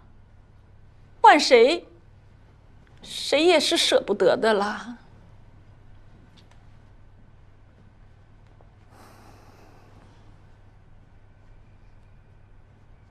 大家都说完了，那我来说2句。啊，好。秦氏这个儿媳妇啊，我非常喜欢。婚礼，我个人的意见是，要办。哎，我也是这个意思啊，我跟你想的一样。办。既然咱们意见一致，那就好办了。其实妈妈，你看我们这个家算不上大富大贵，但孩子们的终身大事，我们肯定会尽心尽力的办好的。房子咱们有，车呢也可以买，只要是孩子们喜欢需要，我们作为男方家长，那该做的一定会做好的，是吧？放心吧。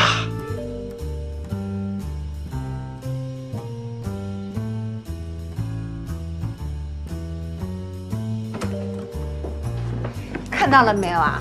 说是什么都不要，结果呢是什么都要。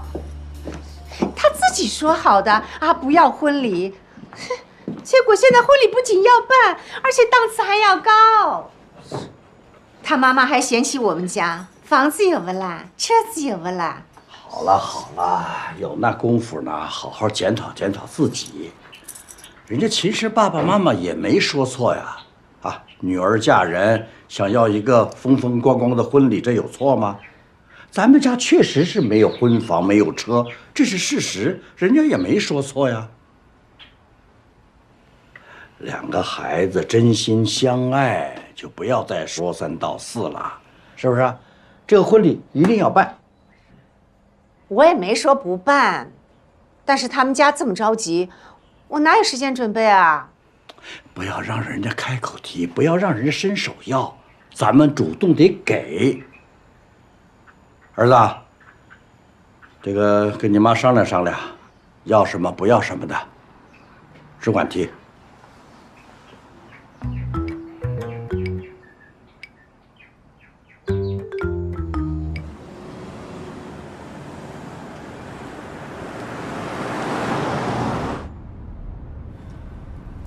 妈，提什么提呀？房子我有，车我也有。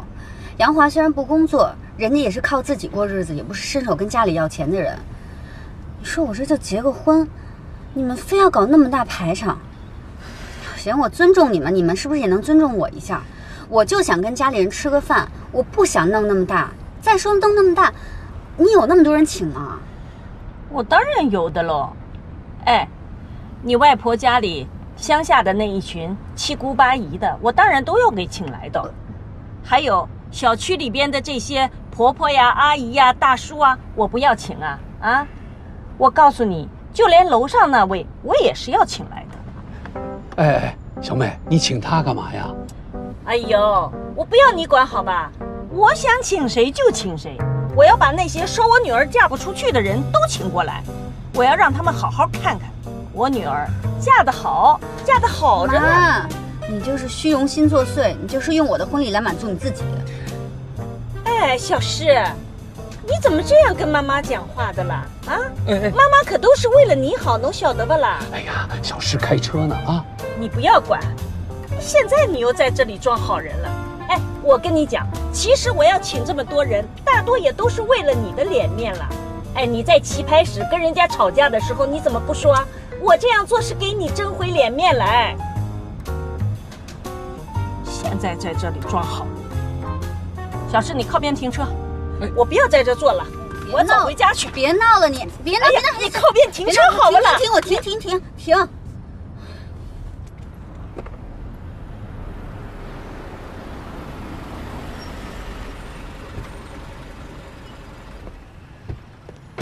妈，哎呦，你不要拉我呀！我把你生出来，辛辛苦苦的把你养大，就是让你来气我的，好吧啦？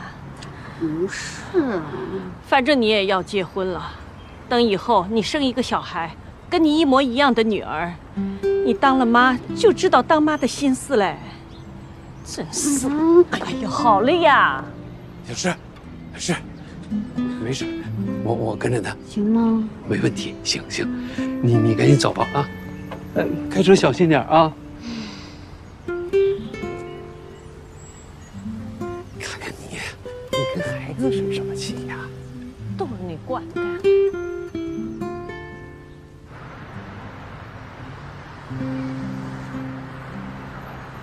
虽然吧，我是你的兄弟。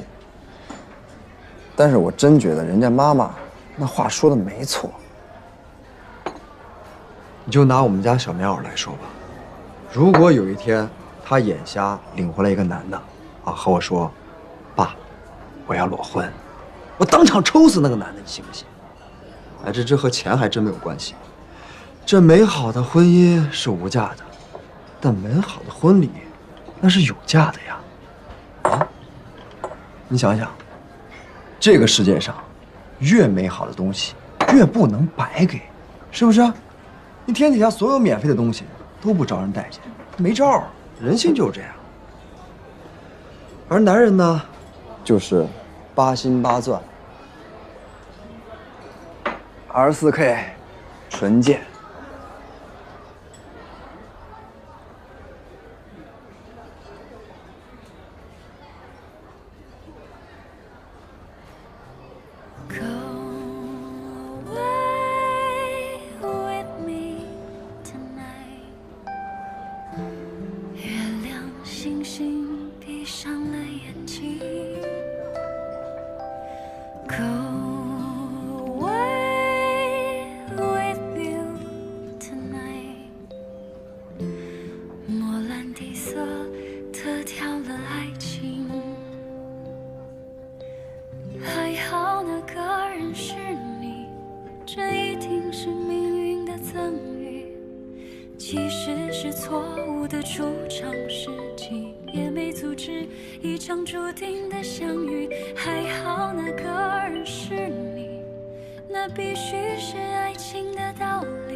喂，就算是痛苦的过程里，也值得一次奔赴的勇气。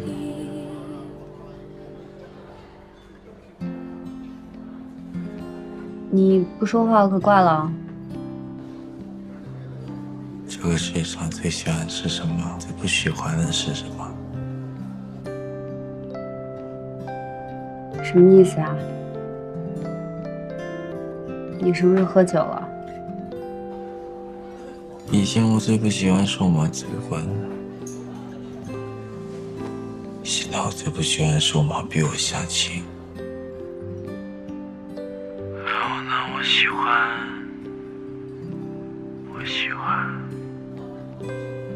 我不喜欢门口那个旅馆。现在你知道我不喜欢什么吗？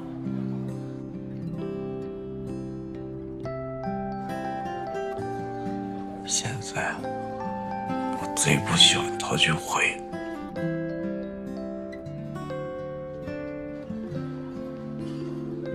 我不喜欢他看你的眼神，我不喜欢你为了他受伤，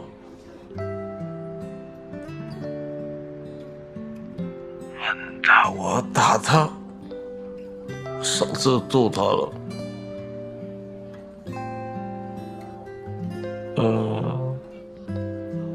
差一点点我揍到他，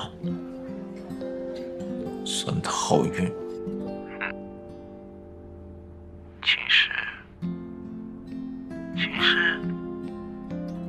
你是无价之宝，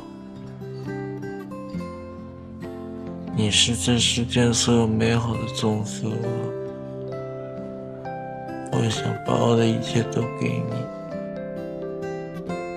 你想要的，你不想要的，我都想给你。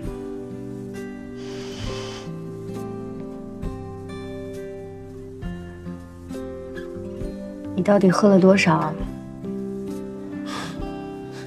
老婆，我们要结婚了，我们要结婚了。我爱你，我真的很爱你。我一定会给你一个你最喜欢的、你最想要的婚姻。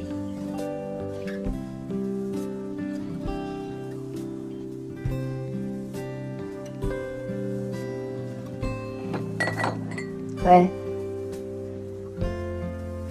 喂，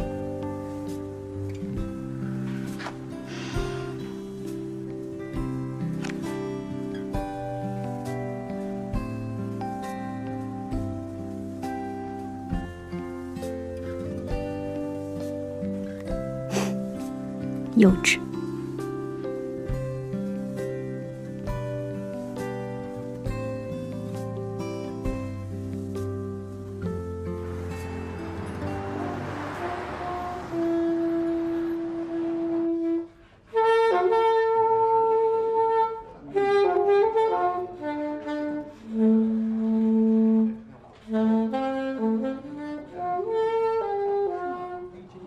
托尼，我的酒怎么还没有送到？哟，不好意思啊，唐伯，我给您查一下。哎，等一下，那边跳舞的人是谁啊？我怎么看着他那么眼熟啊？啊，那个是西美公关的吴伟松，吴总。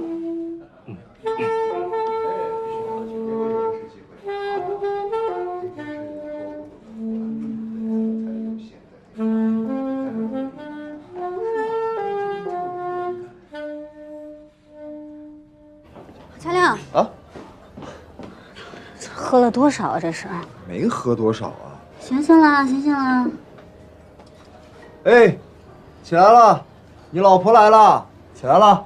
老婆啊，老婆来了，快！我没有老婆。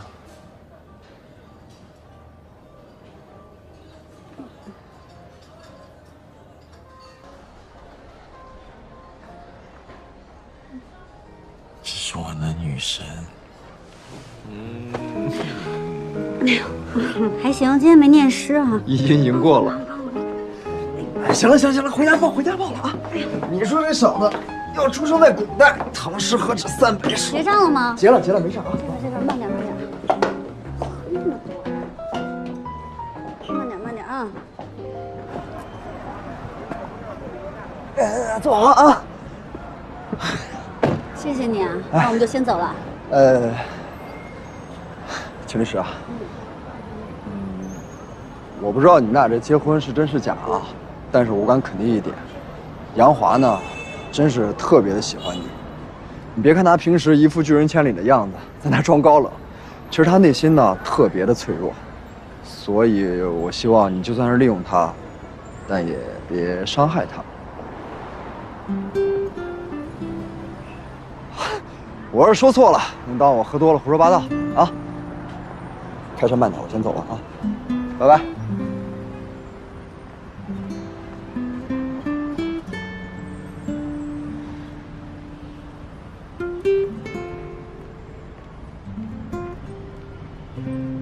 哎呀，不行了，好久没有这么活动了。吴总谦虚了啊尤其跟女儿。吴总现在的舞步越来越优美了，都出汗了。吴总，不好意思啊，刚才给您上这酒呢，是我这别的客人私藏的，非常抱歉，这是我们工上的失误。您看能不能给您换个别的酒？我说这酒喝起来怎么那么顺口啊？啊，你家的藏酒还真是不错。这是谁的酒？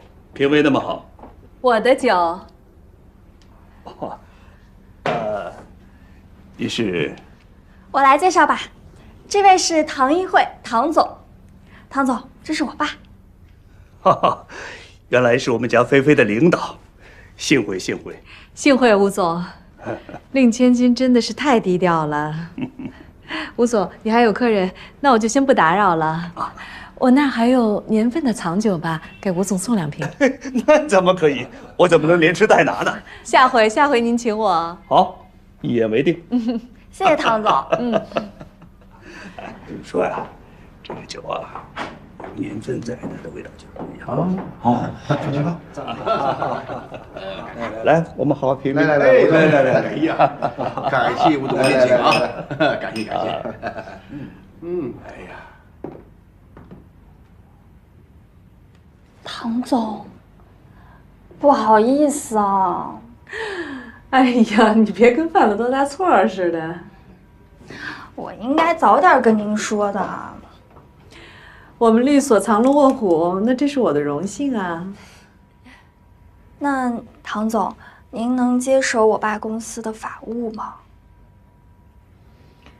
这是你的想法还是你爸爸的想法？我能说服我爸的。那太好了，西美公关的客户资源数1数2，媒体关系也好，能为西美这样的企业服务，那是我们成语会求之不得的。唐总，您别这么说，我们成语会在行业里也是数1数2的，能跟我爸的公司合作，我们这叫强强联手。那么作为交换条件，吴小姐想让我为你做点什么呢？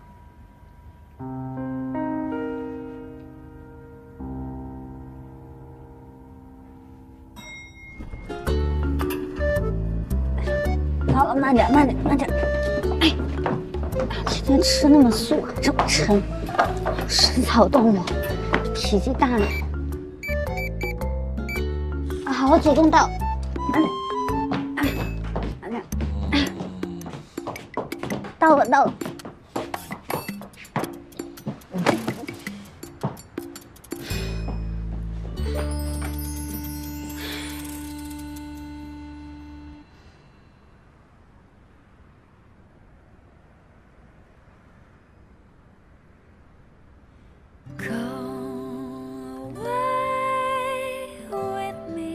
老婆，我们要结婚喽！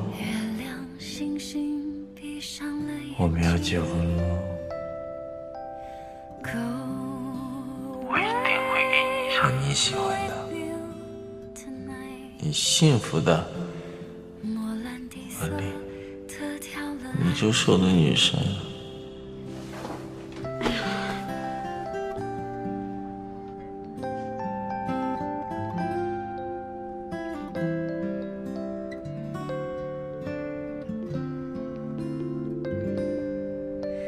还好那个人是你，这一定是命运的赠予。即使是错误的主场，时机也没阻止一场注定的相遇。还好那个人是你，那必须是爱情的道理。就算是痛苦的过程里，也值得一次奔赴的勇气。看爱的定律，而怕的配比，该如何选择或放弃？对爱的定义和只害怕的定律，一句我爱你。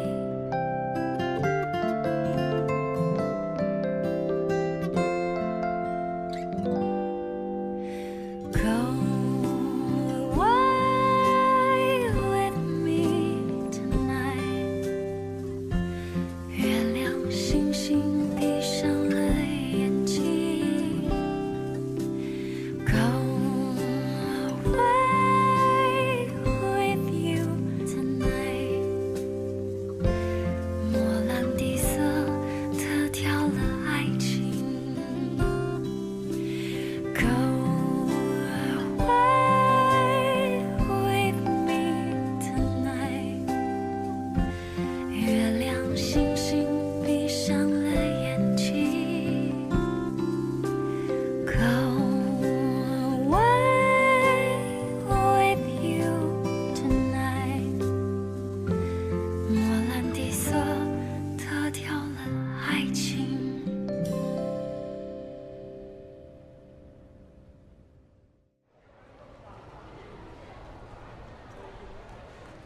黄先生，您冷静点，听我说，我们是律师，不是法官。您付我们律师费，我们也不能篡改法律。对，现在已经是最好的结果了。秦律师，没有，我觉得您是小道消息听太多了。法官是不可能被收买的，无论如何也不可能。您要是对于现在的结果不满意，咱们可以上诉。但是如果您没有新的证据，就算上诉的话也……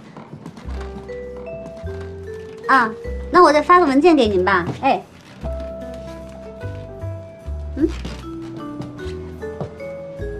你为什么在我的房间啊？秦律师，这是我的办公室啊。秦律师，乔主任让你一回来就去找他。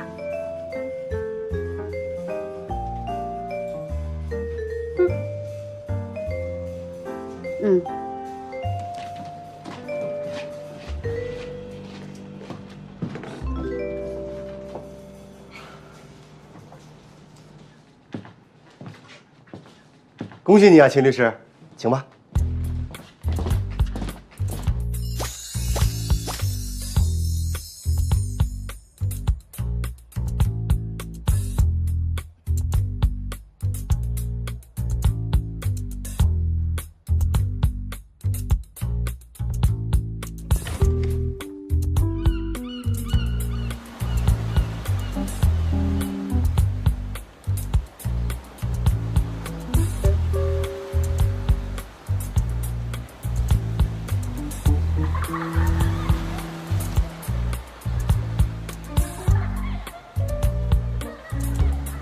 秦律师，秦律师，秦律师，啊，没事吧？没事。啊，那这边请。秦律师啊，不好意思啊，我也是1个小时之前才得到的消息，所以这个时间呢有点仓促，准备的也不是特别好。但是唐总说了，这只是暂时的，以后还会有调整啊。所以呢，你有什么需求尽可以跟我说，好吗？啊，不要客气。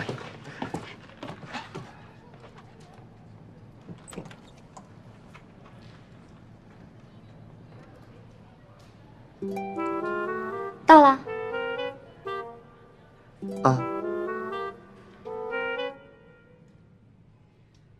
你没跟我开玩笑吧？应该没有。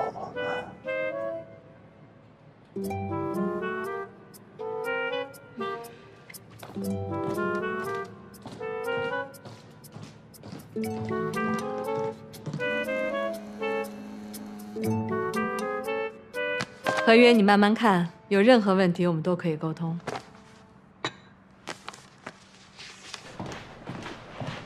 秦律师，唐总在吗？在的，不过唐总有客人在。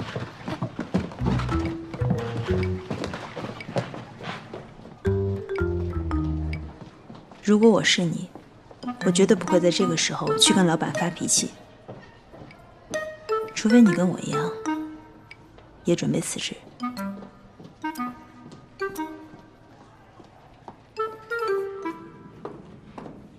辞职？为什么呀？辞职信我都交上去了，原以为老板至少还会对我留一留。所以说呀，一个人永远都不要太高估自己对公司的价值。你为什么辞职？无非坐上了你的位置。你就为这个？一个进公司不到3个月的实习律师，就因为自己的老爸是西美公关的老总，就能一步跨过别人5、6年的努力，当上高级律师。而我呢，不管再怎么努力，始终都拼不过已婚已育的男同事，以及假装已婚已育的女同事。这种企业文化我不敢苟同，任何只有单方面付出的关系都是不健康的，包括职场。不过值得庆幸的是，我现在选择还挺多的。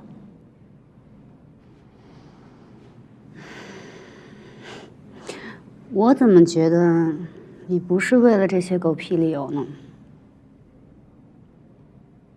李老师，这个月的年终业绩评估出来了。有什么问题吗？今年是我做助理律师的第4年了。今年的年终业绩评估直接影响到我年底是否可以升为中级律师的评定。所以呢？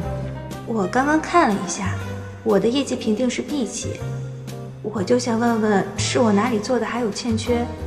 如果我不能拿到 A 级以上的话，我恐怕……周律师，是李老师。我们律所的业绩评定标准都是公开的，虽然算不上完美吧，但是也能非常真实地反映出个人的业务能力。你如果想要拿到 A 级评定的话，希望下半年你更加努力了。李老师，我一定会更加努力的。不过我知道业绩评定如果有高级律师的优秀推荐的话，可以有额外的加分。优秀推荐，顾名思义，就是针对那些特别优秀的，或者是在某些方面有过人表现人的肯定。你觉得你够得上吗？我有。是吗？李老师，您就从来没有想过，那个 U 盘为什么会在你桌子上吗？什么 U 盘？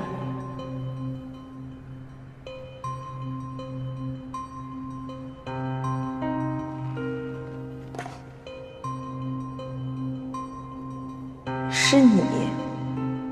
李老师，我可是一直都站在你这边的。律所里像我们这种没有任何背景后台的人，得学会互相帮助，你说是不是？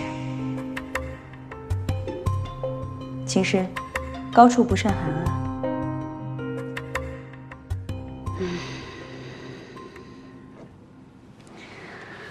别走了，留下来吧。我这鸡皮疙瘩都起来了。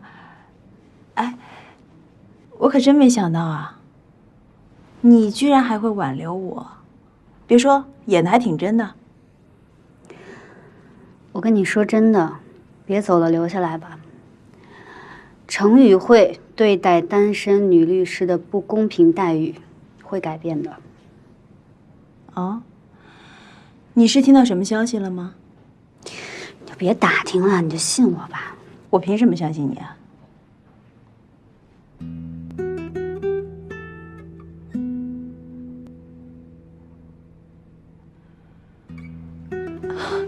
你的意思是，你上11楼的最终目的，是为了改变这个政策？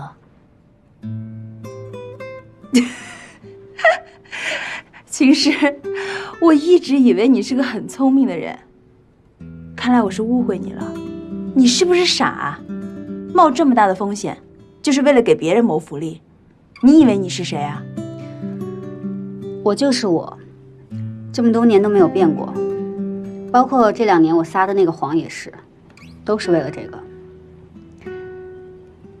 虽然呢，这么多年，大家一直觉得咱俩是竞争关系，但其实我挺佩服你的。我觉得咱俩就是用的方式不一样，但目标是一致的。明明知道职场里面就是有这种潜规则，但咱俩不是都没放弃吗？我挺佩服你的想象力的，不过我比你现实多了。我知道什么时候应该努力，什么时候可以退让。你的目标太远大了，你有没有想过，你现在这样的处境，离你的目标差的也太远了吧？改变规则，谈何容易？你是不是应该在11楼好好的站稳脚跟，再去想别的？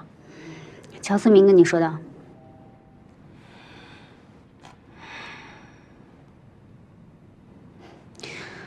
唐一慧别想把我糊弄过去，我一定会跟他要一个交代的。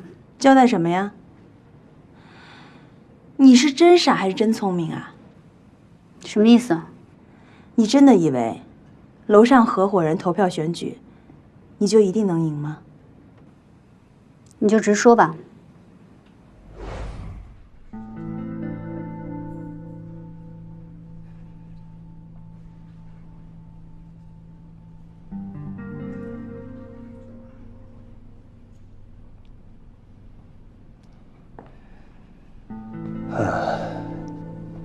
最终的候选人呢有2个，一个是秦律师，还有一个是沈律师。参与投票的合作人呢，一共有7个。最终结果，沈律师3票，秦律师也是3票。老沈居然跟我平票？什么叫老沈居然跟你平票呀？应该是你居然跟老沈平票。秦师，别看你在家庭部平时耀武扬威的，可是论业务指标，你又处理过几起企业经济纠纷？除了大陆法系、英美法系、欧陆法系，你又熟悉哪一个？老沈常年跟金针打交道，大方他老爸是中国研究欧陆法系第一人，就连资历最浅的小潘，他的法学硕士都是英国拿的。你能打败大方和小潘，我就已经觉得你很了不起了。没有人是天生的全能高手。公司在进行内部选拔的时候，一定知道每一个候选人的优劣。任何的进步都需要空间和机会的呀。谁告诉你的？这次只是内部选拔。对。唐总。企业部啊，是咱们律所保护客户资源最好的部门，除非这个人特别优秀，或者是有更好的客户资源。否则我们是不对外招聘的。但是这个人非常特殊。首先，这个人能力很强，再加上后台背景也很硬，所以老板娘选择他，我觉得也情有可原吧。哎，对了，秦律师，这个人你认识的呀？我认识。啊？不。这个人到底是谁啊？请。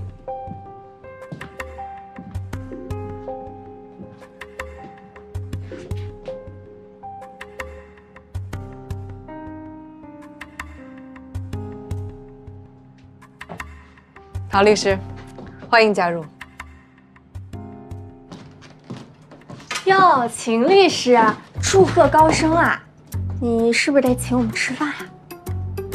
说起高升，我觉得吴律师你更应该请我们吃饭呢。都不知道吴律师有这么大能量呢，以后还请你多多照顾了。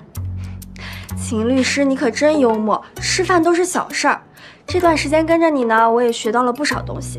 我爸爸说了，一定要尊重那些教你真本事的人。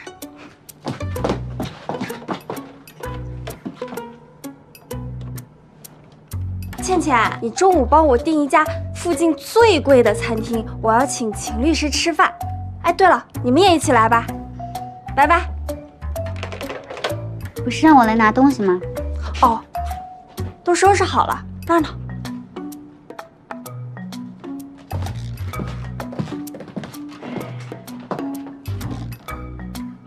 哟，秦律师你自己搬呀？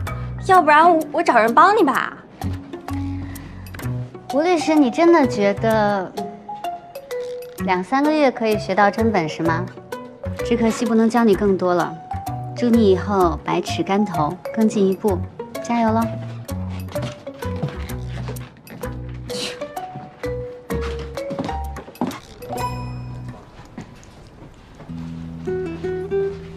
好的，感谢您，行程愉快，谢谢。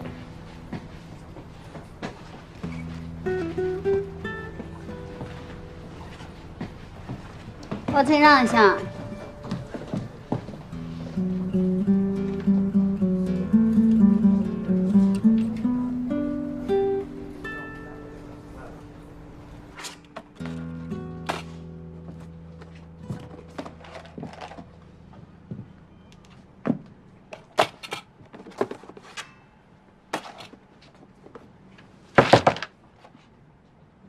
这你办公室啊？告诉你个坏消息，我办公室就在你隔壁的隔壁。故意的吧？你猜呢？有意思吗？没意思。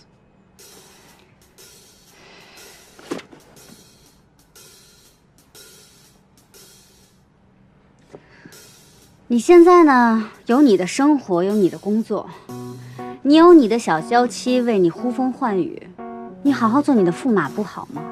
你掀起这么大的浪，就是为了打翻我这艘小船，好玩吗？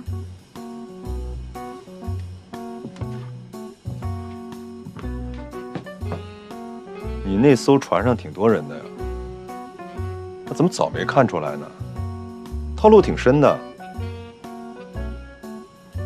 你说什么呢你？我怎么了？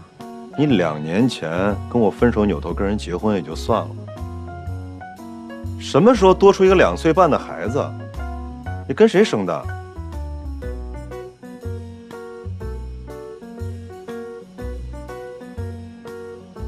我不想说。而且你现在都有你自己的生活了，你还一直提以前的事情干嘛？也对啊，翻篇了。对你这种人就不值得。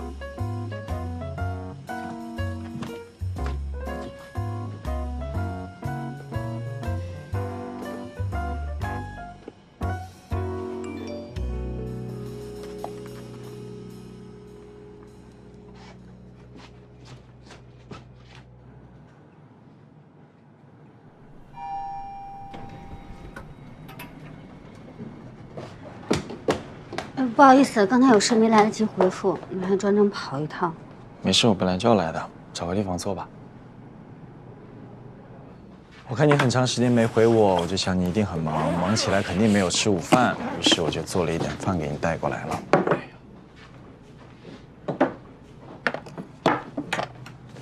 大师，你还俗了。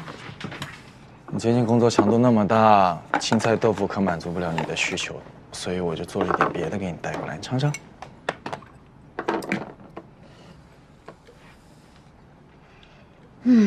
活过来了，感恩。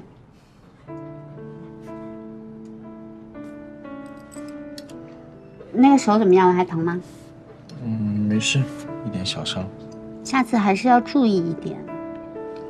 还好这次只是撞到门，要是门反过来咬你一口，那就糟糕了。门怎么会咬人呢？要是它敢咬人，我就再给它一拳。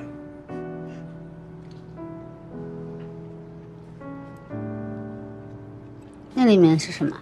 哦，家里的薄荷长大了，我分了一颗给你，你可以放在办公室里面闻一闻，心情也会变好。你现在体贴的有点过头啊。哦，对了，昨晚我是不是给你打了个电话？我有没有说什么不该说的？我喝多了，我早上醒来我已经不记得我说了什么，没有冒犯到你吧？冒犯倒是谈不上，但要不是你喝多了，我都不知道你们可以说出那么多的诗，挺厉害的，不愧是语文老师的孩子。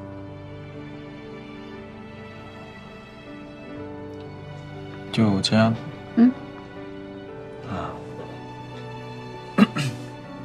今天晚上想回家吃饭。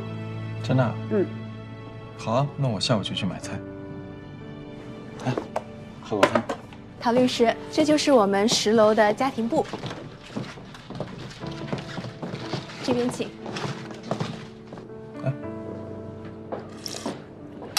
喝喝。好喝啊。再喝一口。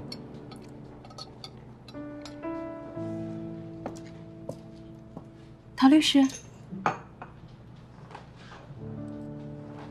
猪蹄你不尝一下？那家这边请。口也挺好吃的。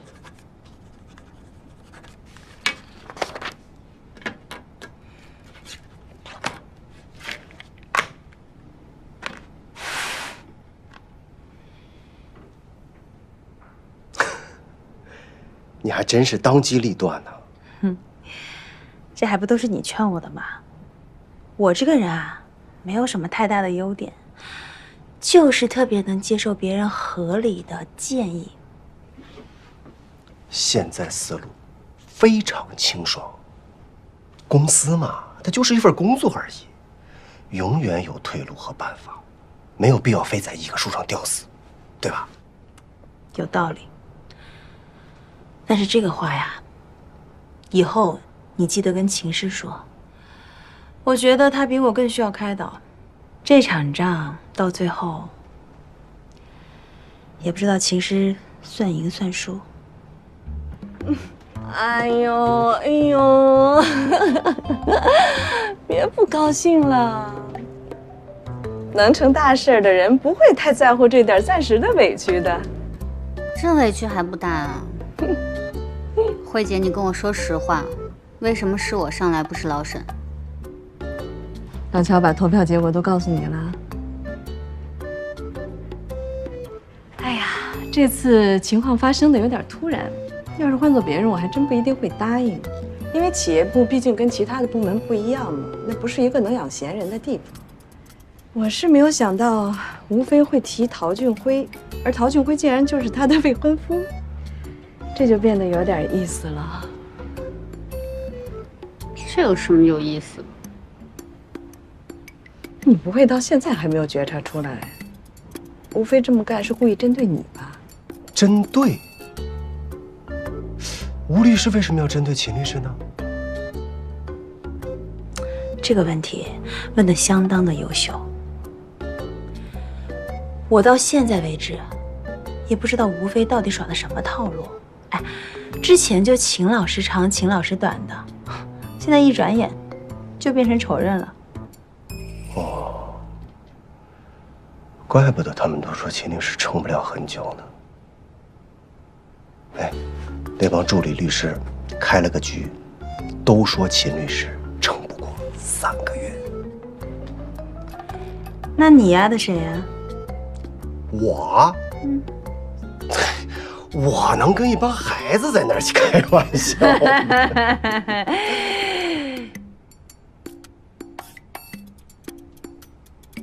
也压了一点儿，因为我是觉得秦律师啊，他不可能这么快就走嘛，对吧？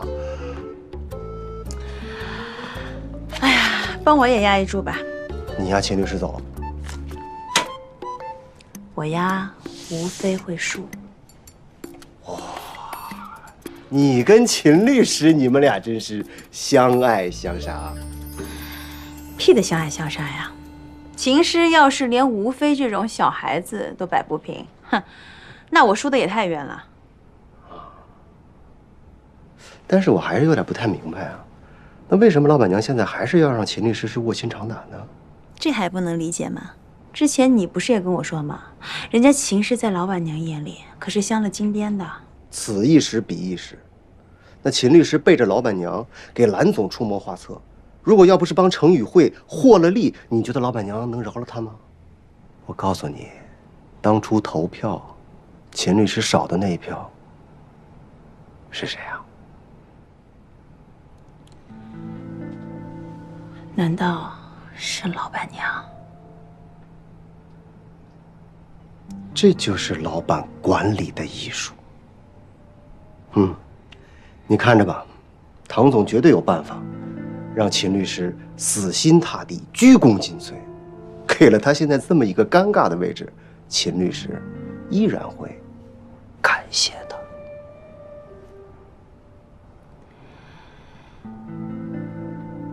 其实，你到底是怎么得罪吴非了？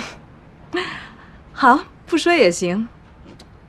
不过我这个人的脾气你是知道的，我什么都吃，就是不吃亏。陶俊辉是空降兵，如果不能充分展现其价值，我当然会更倾向于用自己人。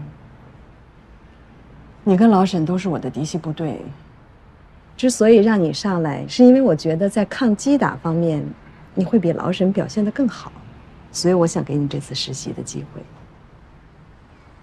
谢谢我的慧姐。先别忙着谢我，我是有附加条件的。帮我去考察一下陶俊辉，我总觉得他来这里的目的并不单纯。当然了，如果你不愿意接受也行。我是没有想到李代会走，家庭部现在也需要有人能镇得住。你放心吧，反正呢，我来了，我就没打算再下去。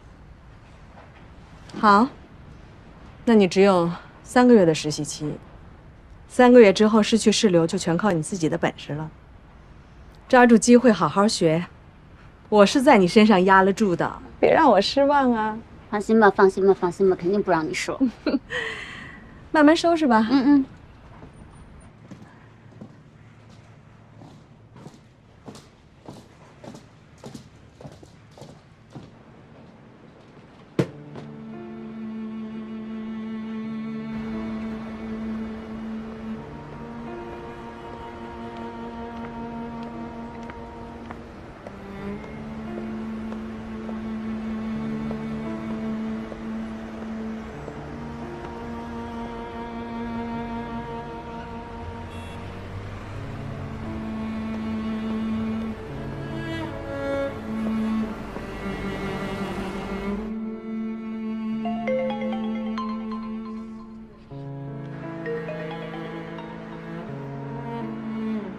喂，有时间吗？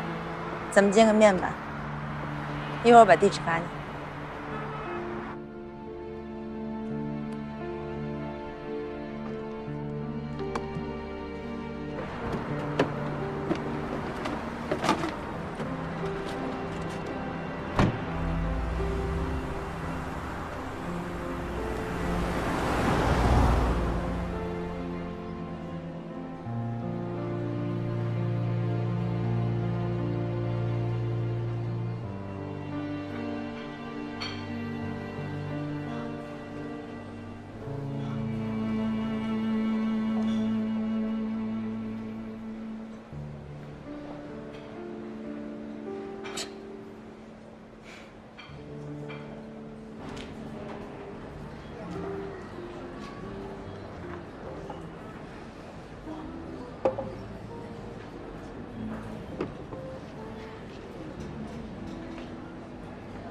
我知道，你跟秦师是假结婚。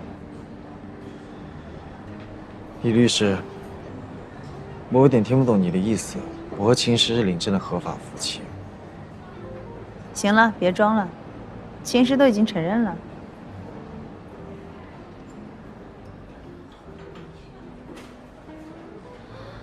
我可不是来套你的话的啊！我在成语会已经辞职了，所以现在你们是真是假，跟我已经没关系了。易律师，我真的听不懂你在讲什么。如果你来找我就是为了说这些的话，不好意思，是无奉陪了。我还没说完呢。秦师应该跟你说过他撒这个谎的理由和目的吧？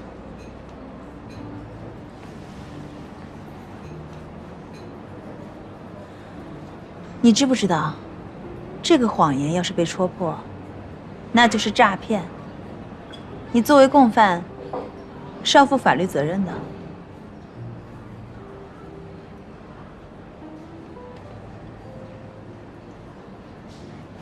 很好，心理素质可以啊。以后要是遇到同样的问题，我希望你也能像今天这样的表现。你到底想说什么？我虽然不赞同秦师的做法，但是我不得不承认，他比我勇敢。程宇会有他的魅力，也有他致命的缺点。秦师想改变他，我很佩服。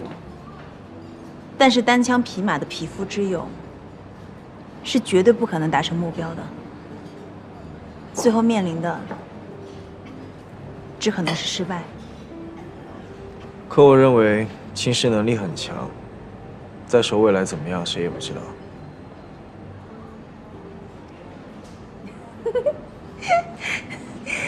难怪秦师选择你啊！看你这臭屁样，跟他倒有点像。放心吧，我不是来泼冷水的，我也希望他能成功。但是这件事情不能光靠他一个人，他得有并肩作战的队友，还得有能放心交付后辈的人。所以，我希望你能帮他。哎，小张，秦总在不在？不在。他去门店了？不知道啊。那他什么时候回来？今天应该是不会回来了。啊？那我这些请款还等着他签字呢。你放这吧，秦总回来了会签的。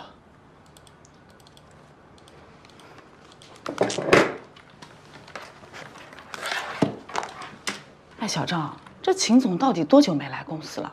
他明天会进公司吗？你问我，我问谁啊？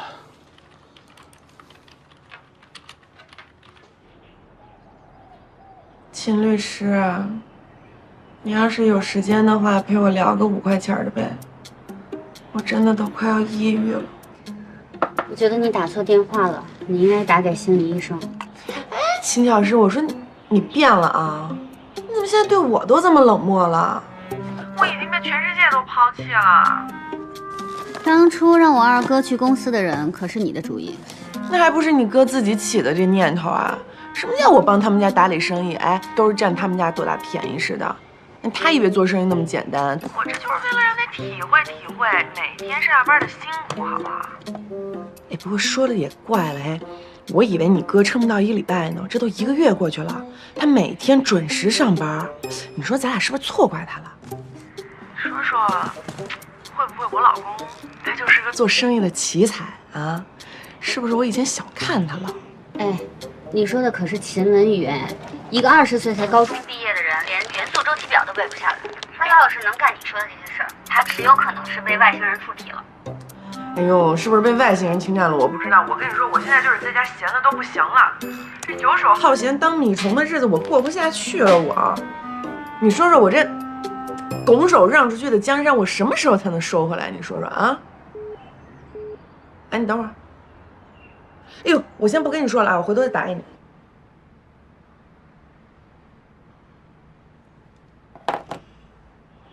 啊，秦总呢？啊，没事没事，你别着急别着急，天塌不下来，啊，哎，你没事没事，我来解决啊，哎，别着急别着急。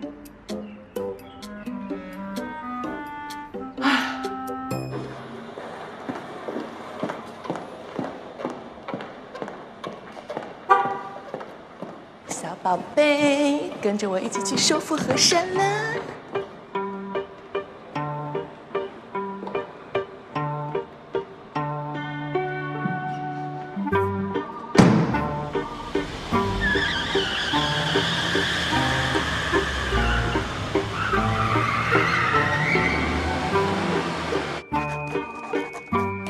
还有其他的问题吗？没问题了，任总，辛苦了啊！好的，谢谢。那我就先出去了。好。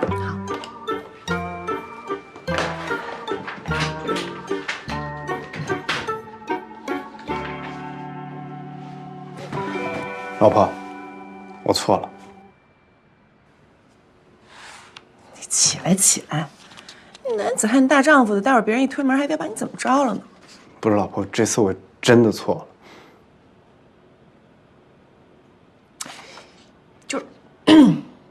秦文宇，我就是也挺佩服你的，你知道吗？哎，我辛辛苦苦攒了10年的信誉，你1个月就能给我全回了。那半个月前就提交上来的货款单，你居然到现在都不签。明天80桌婚宴的食材，人说断就断。哎，你是不是人才？你说？我妈当经理那会儿，这货款期都是半年一结的。你瞎说什么？那10年前就已经是3个月了，好吗？现在大的供应商都是半个月一结。秦少爷，咱们不是连锁托拉斯，咱们就只是一个7、8个门脸的小公司，好吗？老婆，我现在终于知道了，就我这智商吧，真的当不了这个老板。这公司交给我，迟早得还，还是你最合适。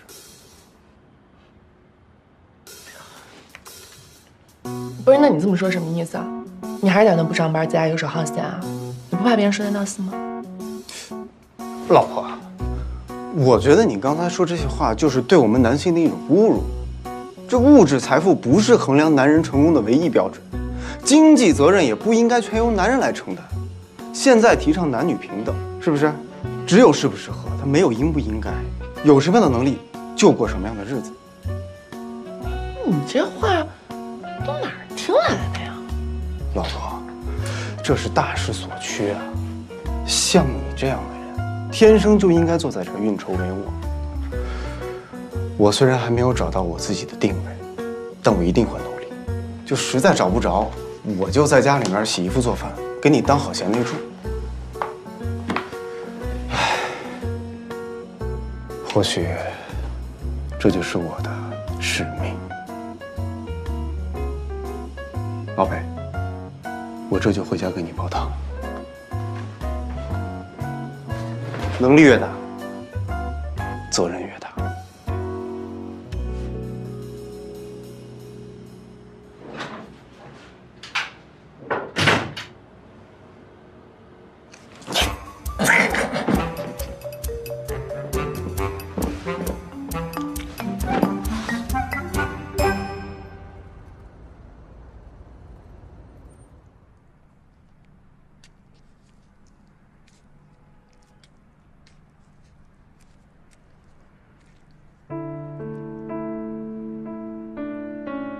我不是律师，我怎么帮他？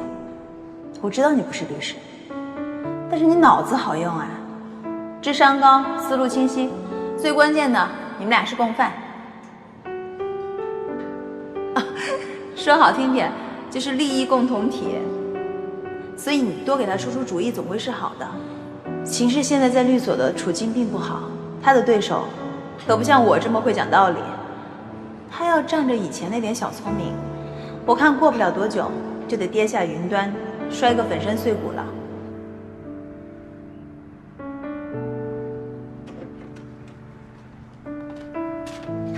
小胖子今天发挥的怎么样？普普通通吧。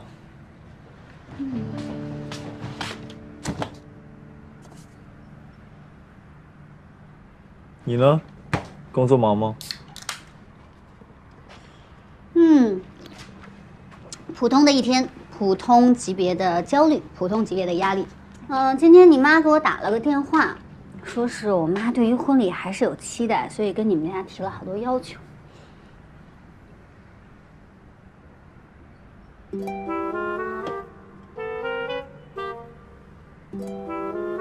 什么味道的？巧克力。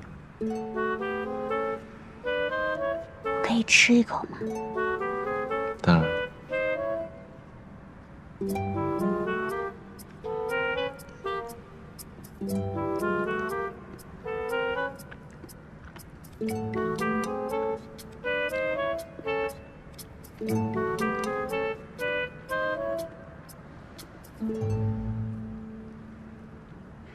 你这最近变化很大呀，动辄做饭3菜1汤，现在还有零食吃，这都在4500的范围之内吗？你需要帮忙吗？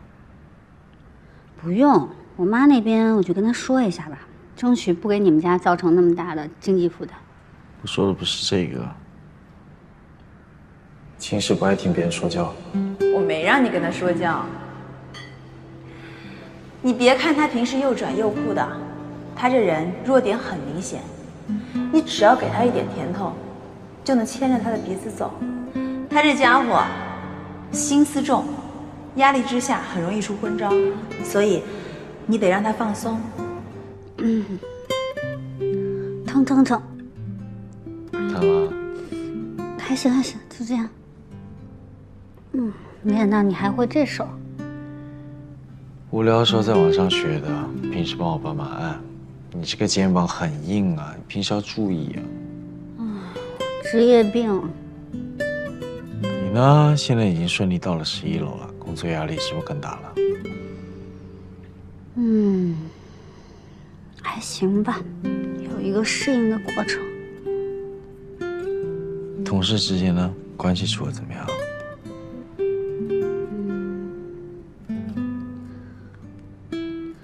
哎呦，就是都有点骄傲，自带高冷属性，其他还好。没有李代那样的对手了吧？李代辞职了，还挺突然的。他也是说辞就辞，干脆利落，毫不拖泥带水的。挺佩服。那你呢？有没有什么行动计划呀？哎呦，我能有什么计划呀？你不是要去11楼闹革命吗？哦，那个呀，你要从长计议。我这个人最擅长随机应变，你知道的。也对，但是我觉得呢，你还得做好充分的准备。万一要考虑到行动失败呢，那你是不是得有个完美的撤离计划，这样才能可进可退啊？你觉得呢？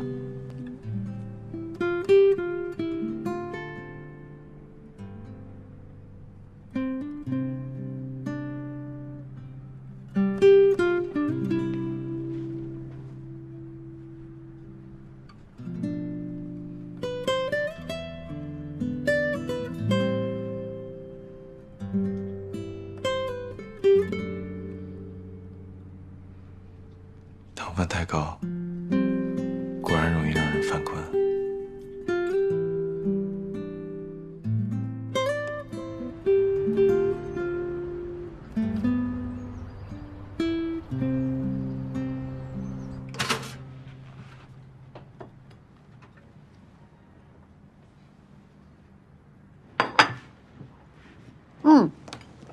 今天早上我妈打来电话，说她完全撒手不管了。其他的都可以忽略不计，唯一不变的就是要满足他对婚礼的要求。我想了下，婚礼的事情可以交给梅梅，她是做餐饮的，人头熟，应该可以拿到不错的折扣。这是我妈唯一的要求，我就没好意思拒绝她。你放心，到时候婚礼的钱咱俩一人一半，不用你完全负担。好啦，你不要太有心理压力。来。其实呢，这也满足了我妈所有的期待。还有啊，你想要个怎么样的婚礼啊？我其实对于婚礼没有期待。你想啊，我们家，我爸加上我2个哥哥，我们家已经结了5次婚了。对于一般的家庭来说，已经完全超标了。我就不想再去凑热闹了。而且他们婚前婚后的生活我也都看了，没有一点是值得我投身婚姻的，所以我怎么会期待自己的婚礼呢？我有礼物要送你。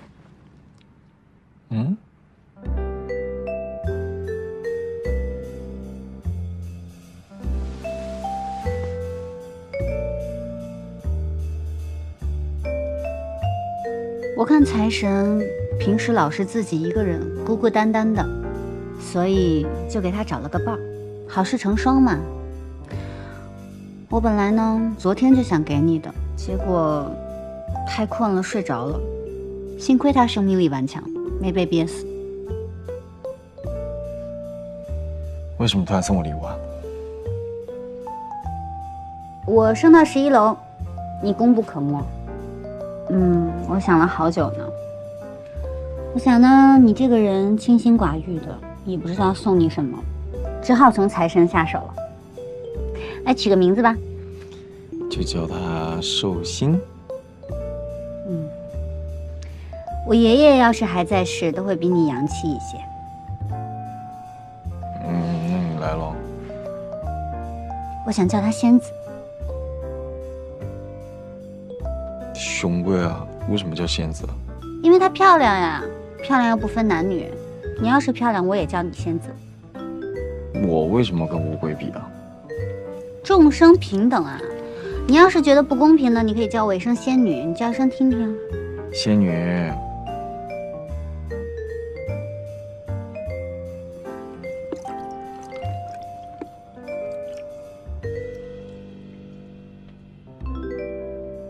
又被你套进去了，真乖，让你叫就叫。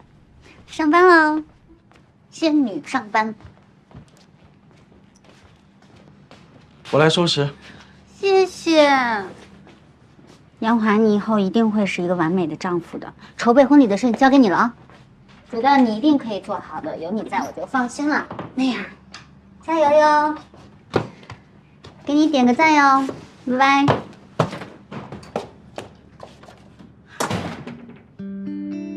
财神和仙子也挺配的。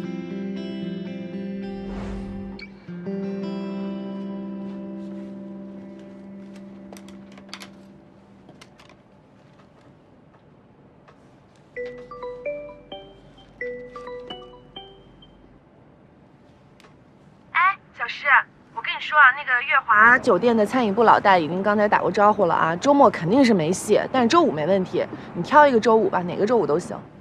这个不归我管，你去问杨华吧。哎，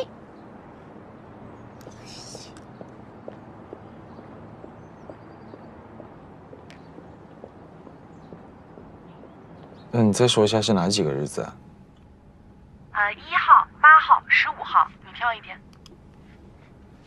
8号、15号。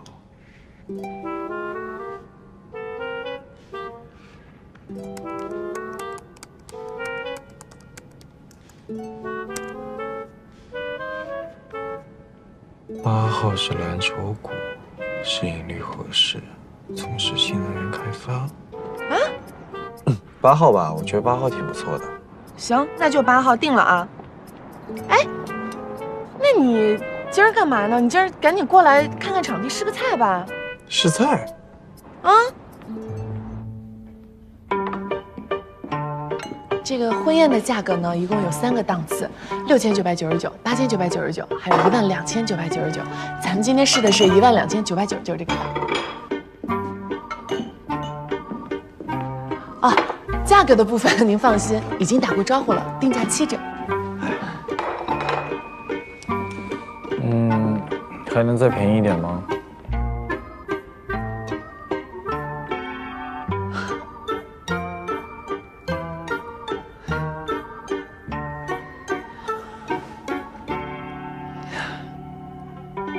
阿姨，您看咱们这个酒店呢，它这个宴会厅啊也有3种，小的呢能容纳150个人左右，中等的呢大概300个人，大的宴会厅是500个人以上。啊。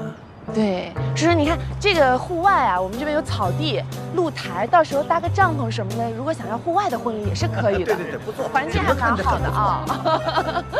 对，主要是看你们自己的选择啊。那这边我们再进去看一看，然后这里面也有一些布置什么的，可以参观一下啊。我查看了您去年做的一些企业并购案，您用的是加拿大公司合并法的第51条，一般人都会用第47条。您为什么会用51条啊？您当时是怎么想的？您能跟我说说？秦律师，这个事情已经过去很久了，我实在是想不起来，等我想起来再告诉你，行吗 ？OK， 来，我们开始吧。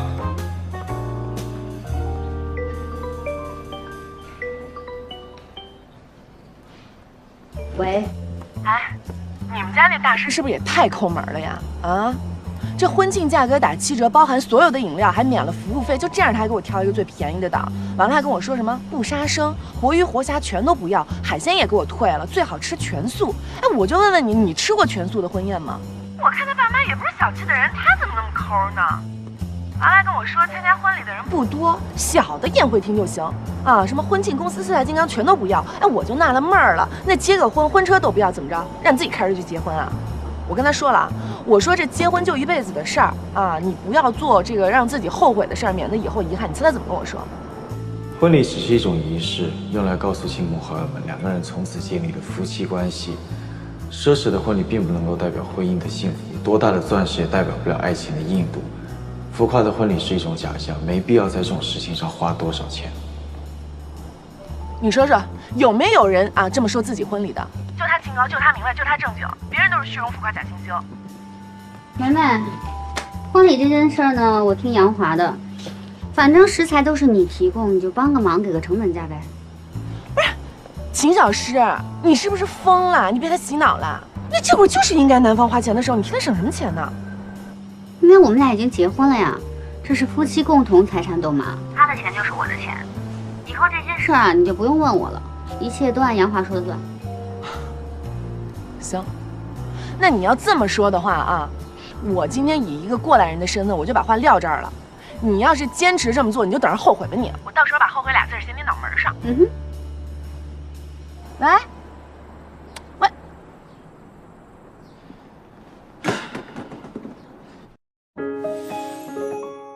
合生元奶粉激发内在保护力，宝宝皮实有活力，妈妈操心少。合生元邀您精彩继续。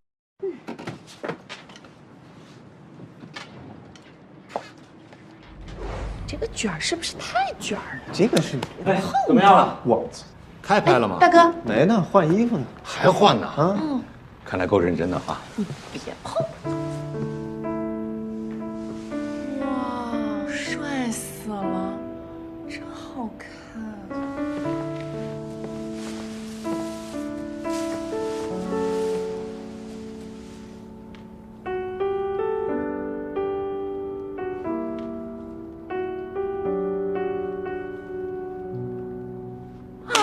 情诗，我说什么来的？我是不是说你穿婚纱好看？哎呀，老公，你看呀，像天仙一样。情诗这身婚纱是不是漂亮死了？果然还是马靠衣服，人靠鞍。怎么说话？幽默就是幽默。哎呀，你今天这么一打扮，我都快认不出来了。这还是当年那个跟在我屁股后面嚷嚷着不要当我妹妹，非要当我女儿的小丫头吗？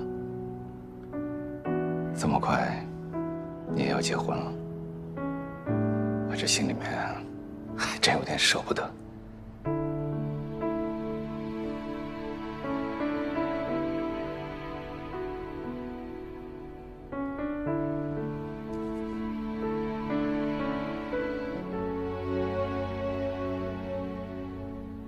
杨华，结婚那天陪他走红毯的人不是我，所以我有些话想要跟你说。你身边的这个女孩子是我的妹妹，是我最亲的人。我看着她出生，看着她长大，陪着她经过了生命中每一个最重要的时刻。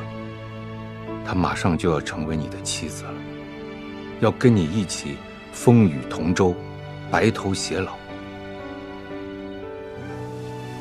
所以我希望啊，在以后的日子里，你能够敬她，爱她，为她挡风遮雨，对她不离不弃。你们既是爱人，也是良师益友，能答应我吗？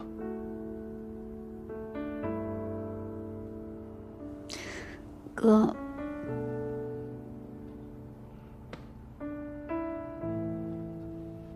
我可能做不到。啊？杨华，说什么呢你？我们这都跟你客客气气的，你倒是不客气啊！真以为领了证就万事大吉了？秦诗，哥哥们都这么优秀，你找这么一位啊你？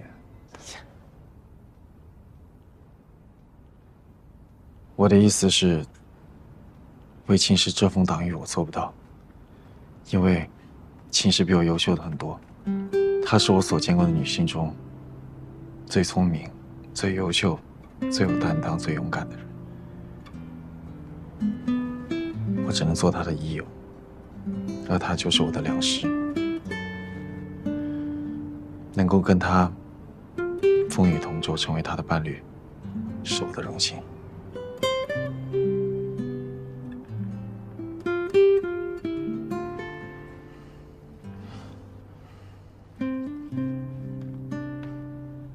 你没喝酒，这么会说话？说真心话不需要喝酒。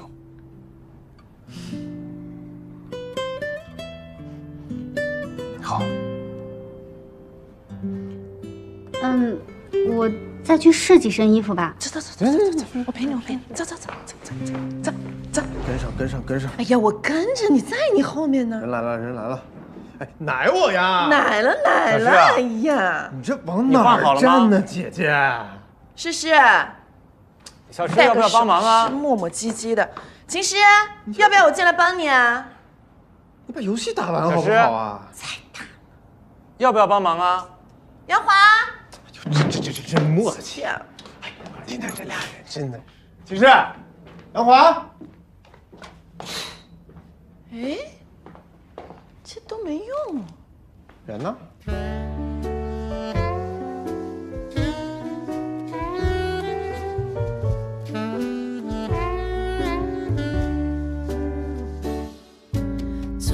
欣赏看过希望方向是不停的成长，爱的迷茫，爱的力量，爱的痛痒，选择遗忘，选择凝望，目光是内心的真相。你就这么走会不会不好交代？那怎么办？你也看到了，梅梅拿了那么多套衣服，我真的来不及了。而且你不是本来也不想拍吗？我是觉得他们不会轻易放弃，今天不拍，以后也会没完没了。而且这么漂亮，不拍照有点浪费了。真的吗？嗯。那现在回去，肯定是全员批斗。跟我来，笑一下。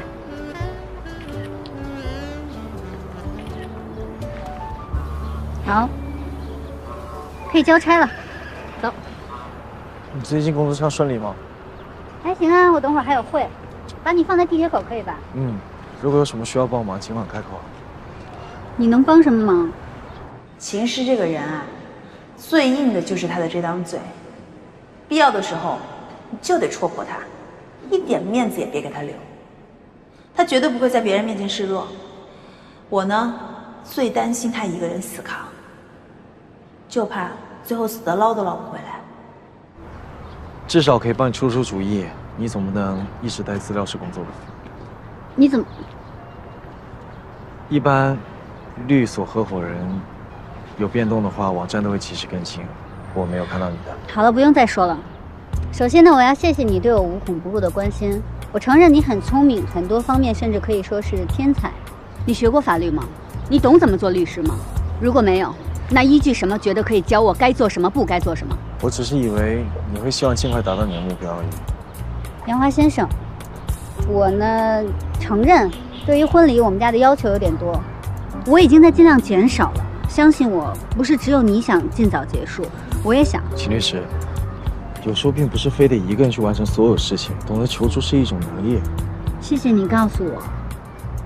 我以后有需要帮忙的地方一定会告诉你的，好吗？可以了吗？你去哪儿？地铁站。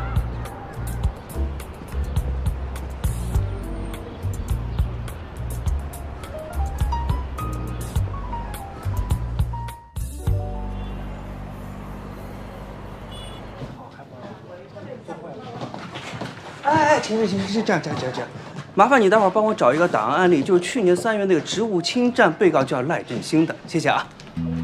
哎，我听着呢，哎，秦律师。哎，哟，怎么样？有时间吗？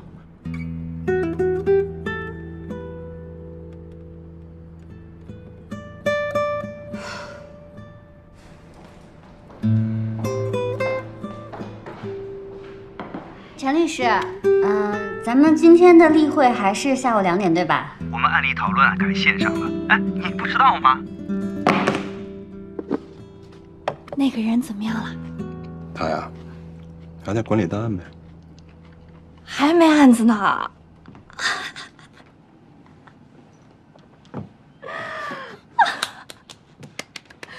你至于那么开心吗？至于，当然至于了。你知道叫什么吗？这就叫路不平众人踩，善有善报，恶有恶报。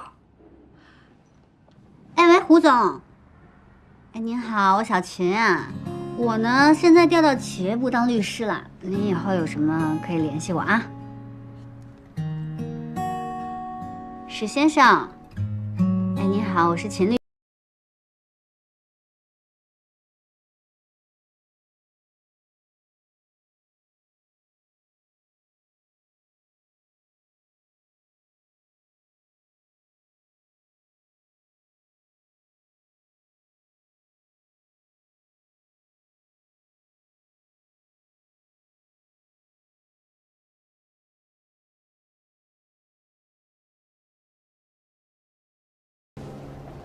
好嘞，那我差不多10分钟左右给您回过去。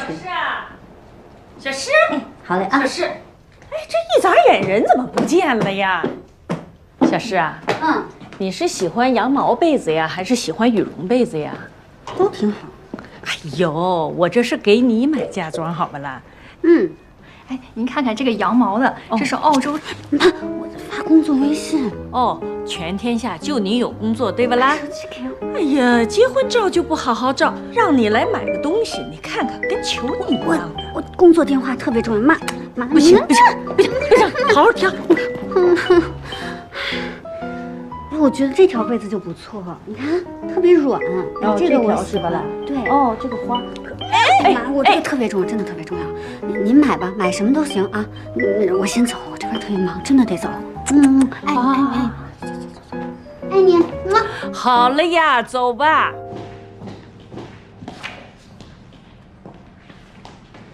这是您要的资料。哎，怎么是你啊？我现在就在资料室。我听说您也是华政毕业的，也是我大师兄呢。那个我刚来11楼，您以后有机会可以带带我，教教我。哎，正好下午2点有个案例讨论会，要不你一起过来看看？好呀好呀，我有空。这个呢是案例资料，你先看一下。好嘞。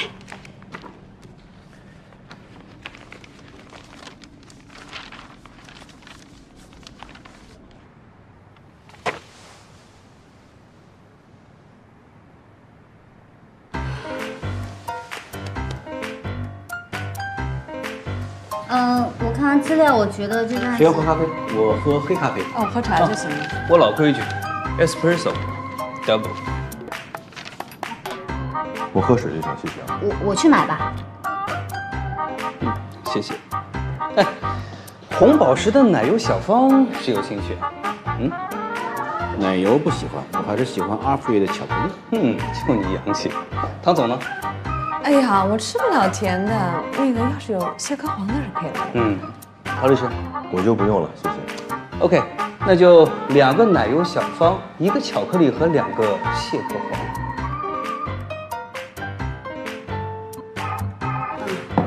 辛苦。刚才我说的发散思维，我觉得是有点啰嗦。田律师，这个案子有什么想法吗？我有什么看法？我能有什么看法？他们一个个都精准点单，有些外卖还不送，要我去人肉跑腿。好啊，我去买了，买完了以后回来，例会都快结束了，一个个还假模惺惺的问我说：“秦律师，你对这次会有什么看法？”我能有什么看法？我唯一的看法就是，美式就是意大利浓缩加水，为什么定价比意大利浓缩加水要贵？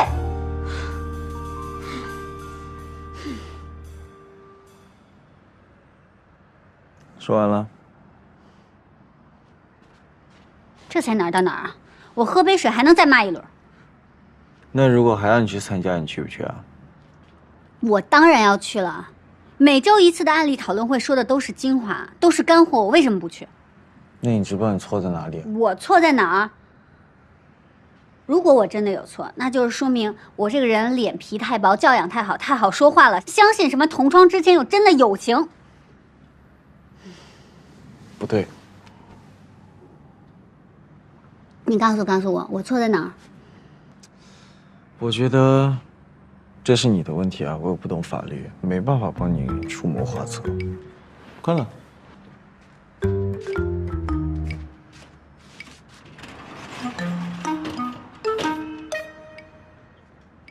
小气鬼，哼，还记仇，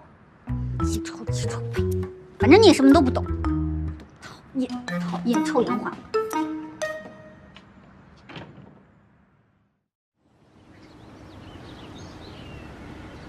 你再说一遍，你要干什么？哎呀，结婚，人家都说了3遍了。你看看你，我就跟你说吧，你没事多吃点银杏片。哎呀，老周，你嘴巴怎么那么刻薄呀？好了，上次住院没把你的病看好。哎呀，小杨，恭喜你啊！女方是做什么的啊？我太太是律师。哦，哎，蛮好哎。我跟你们讲啊，律师好啊，现在打官司的人老多。这律师啊，老吃香了，蛮漂亮的。你看，哎，我儿子跳槽了，你知道吗？他以前那个老板，就因为洛威那个事儿嘛，破产了。我儿子现在又找了这个老板，也是个大老板，胡平。胡平，你知道啊？那太好了。哎，我儿子从他大老板那儿批完了一条绝版独家内部消息，要不要听啊？真没劲，你这人吧，什么都好，就是不会搞气氛。算了，新能源智联城知道吧？我给你只股票，你没事研究研究。别给别人说啊，就咱们俩，咱敲他几个涨停板，怎么样？没兴趣。哎，听说了吗？秦律师最近的日子可不好过了。果然，企业部的律师都是魔鬼啊！秦律师一定要顶住。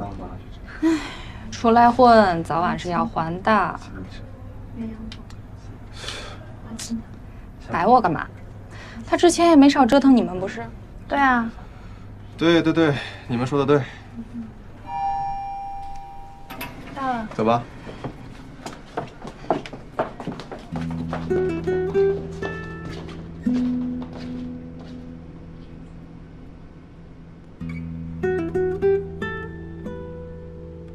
2张机票去吉林的。是那个换译公司的案子要开庭吗？是啊。能不能带我去啊？这个案子我熟。你？对，所有资料我都看过了。你能喝酒吗？酒2斤白酒行吗？这个有点超纲了，开庭干嘛要喝酒？你连酒都不会喝，我怎么带你去东北打官司呀？你以为我带老沈去干嘛的呀？啊，对了，你还不知道吧？咱们东北分所招人的唯一一个条件就是要看他的酒量怎么样，明白没有？我。啊，对了，这个合同呢，今天帮我发走，机票别忘了是头等舱啊。知道了。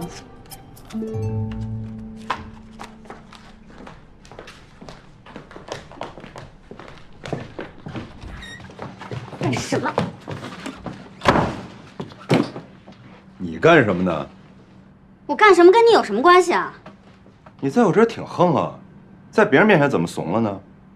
你不要案子吗？我这儿有案子，你要不要？你真能跟我案子？能。什么条件？跪下来求我。你是不是有毛病啊，陶俊辉？我不至于为了一个案子这么不要脸。你刚才那么做就要脸了？你是一个律师，一会儿帮人买咖啡、订机票、买蛋糕的，你干过一件正事吧？你看看你现在上岗这样子，像不像一只舔狗啊？说什么呢？对吗？这才像你嘛！你能跟我说不，也能跟他们说不。你以为我愿意这么让人使唤吗？你以为我愿意为了一个案子这么求爷爷告奶奶吗？你不愿意，别人逼不了你，是你自己把你自己放低了。你连你的权益都维护不了，你怎么去替别人维护权利啊？怎么当一个律师啊？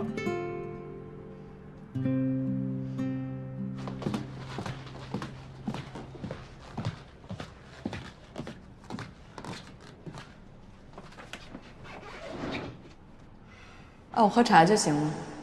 我喝水就行，谢谢啊。我不用了。我是觉得，我看完觉得这个案子重点，我去买吧。哎，陈律师，咱们今天的例会还是下午2点对吧？哎呦，不好意思啊，今天马律师他们出差了，我们案例讨论呢又改线上了，你还是不知道吗？一会儿帮人买咖啡、订机票、买蛋糕的，你干过一件正事吧？你看看你现在上岗这样子，像不像一只舔狗啊？合同呢，今天帮我发走，然后呢，机票别忘了是头等舱啊。你连你的权益都维护不了，你怎么去替别人维护权利啊？怎么当一个律师啊？那你知道你错在哪里啊？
这点不好叫车，我送你们呗。这合适吗？秦律师盛情邀请，怎么不合适呢？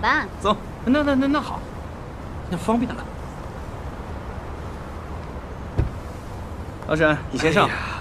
谢谢小秦啊。您别这么客气，慢点啊。谢了啊。我给2位买了咖啡，还有奶油小方。哎呦，瞧，还是说女性比较细腻啊？啊，真周到啊！小秦啊，前途无量啊！您就别夸我了，那咱走了啊。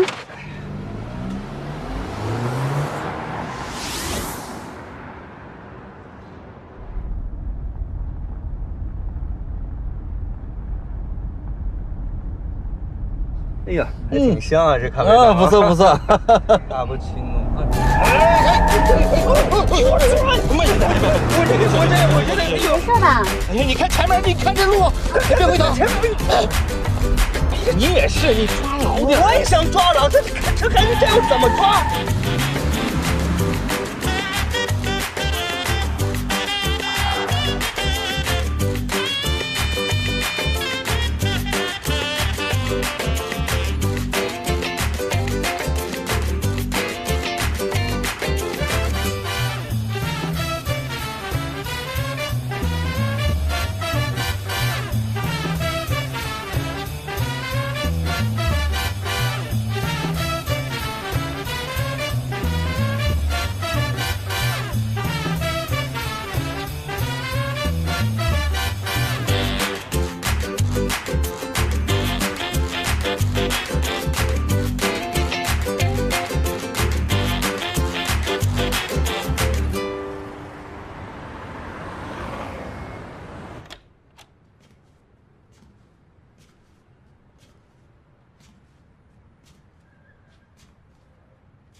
这个我周三啊，可是错过了好几次例会。那话不多说了，开始吧。哎，等会儿，这忙了一上午了，饭还没吃呢。楼下新开了一家汉堡店，据说套餐还不错。有没有谁没吃午饭呢？那我必须得尝一下。有咖啡？不用了。谢谢，我也不需要。那就2份汉堡套餐，1杯咖啡。金律师。我也没吃，那我也1份套餐吧。秦律师。啊，1份套餐够了呀，你赶紧下单吧。我听说那家店特别火，排队都得排半个小时。抓紧时间吧。关于这个并购案，谁有想法？那我先说我的吧。我这边的调查结果是，今天就到这儿吧，散会。老马，外卖怎么还没到呢？啊？是不是不想干呢？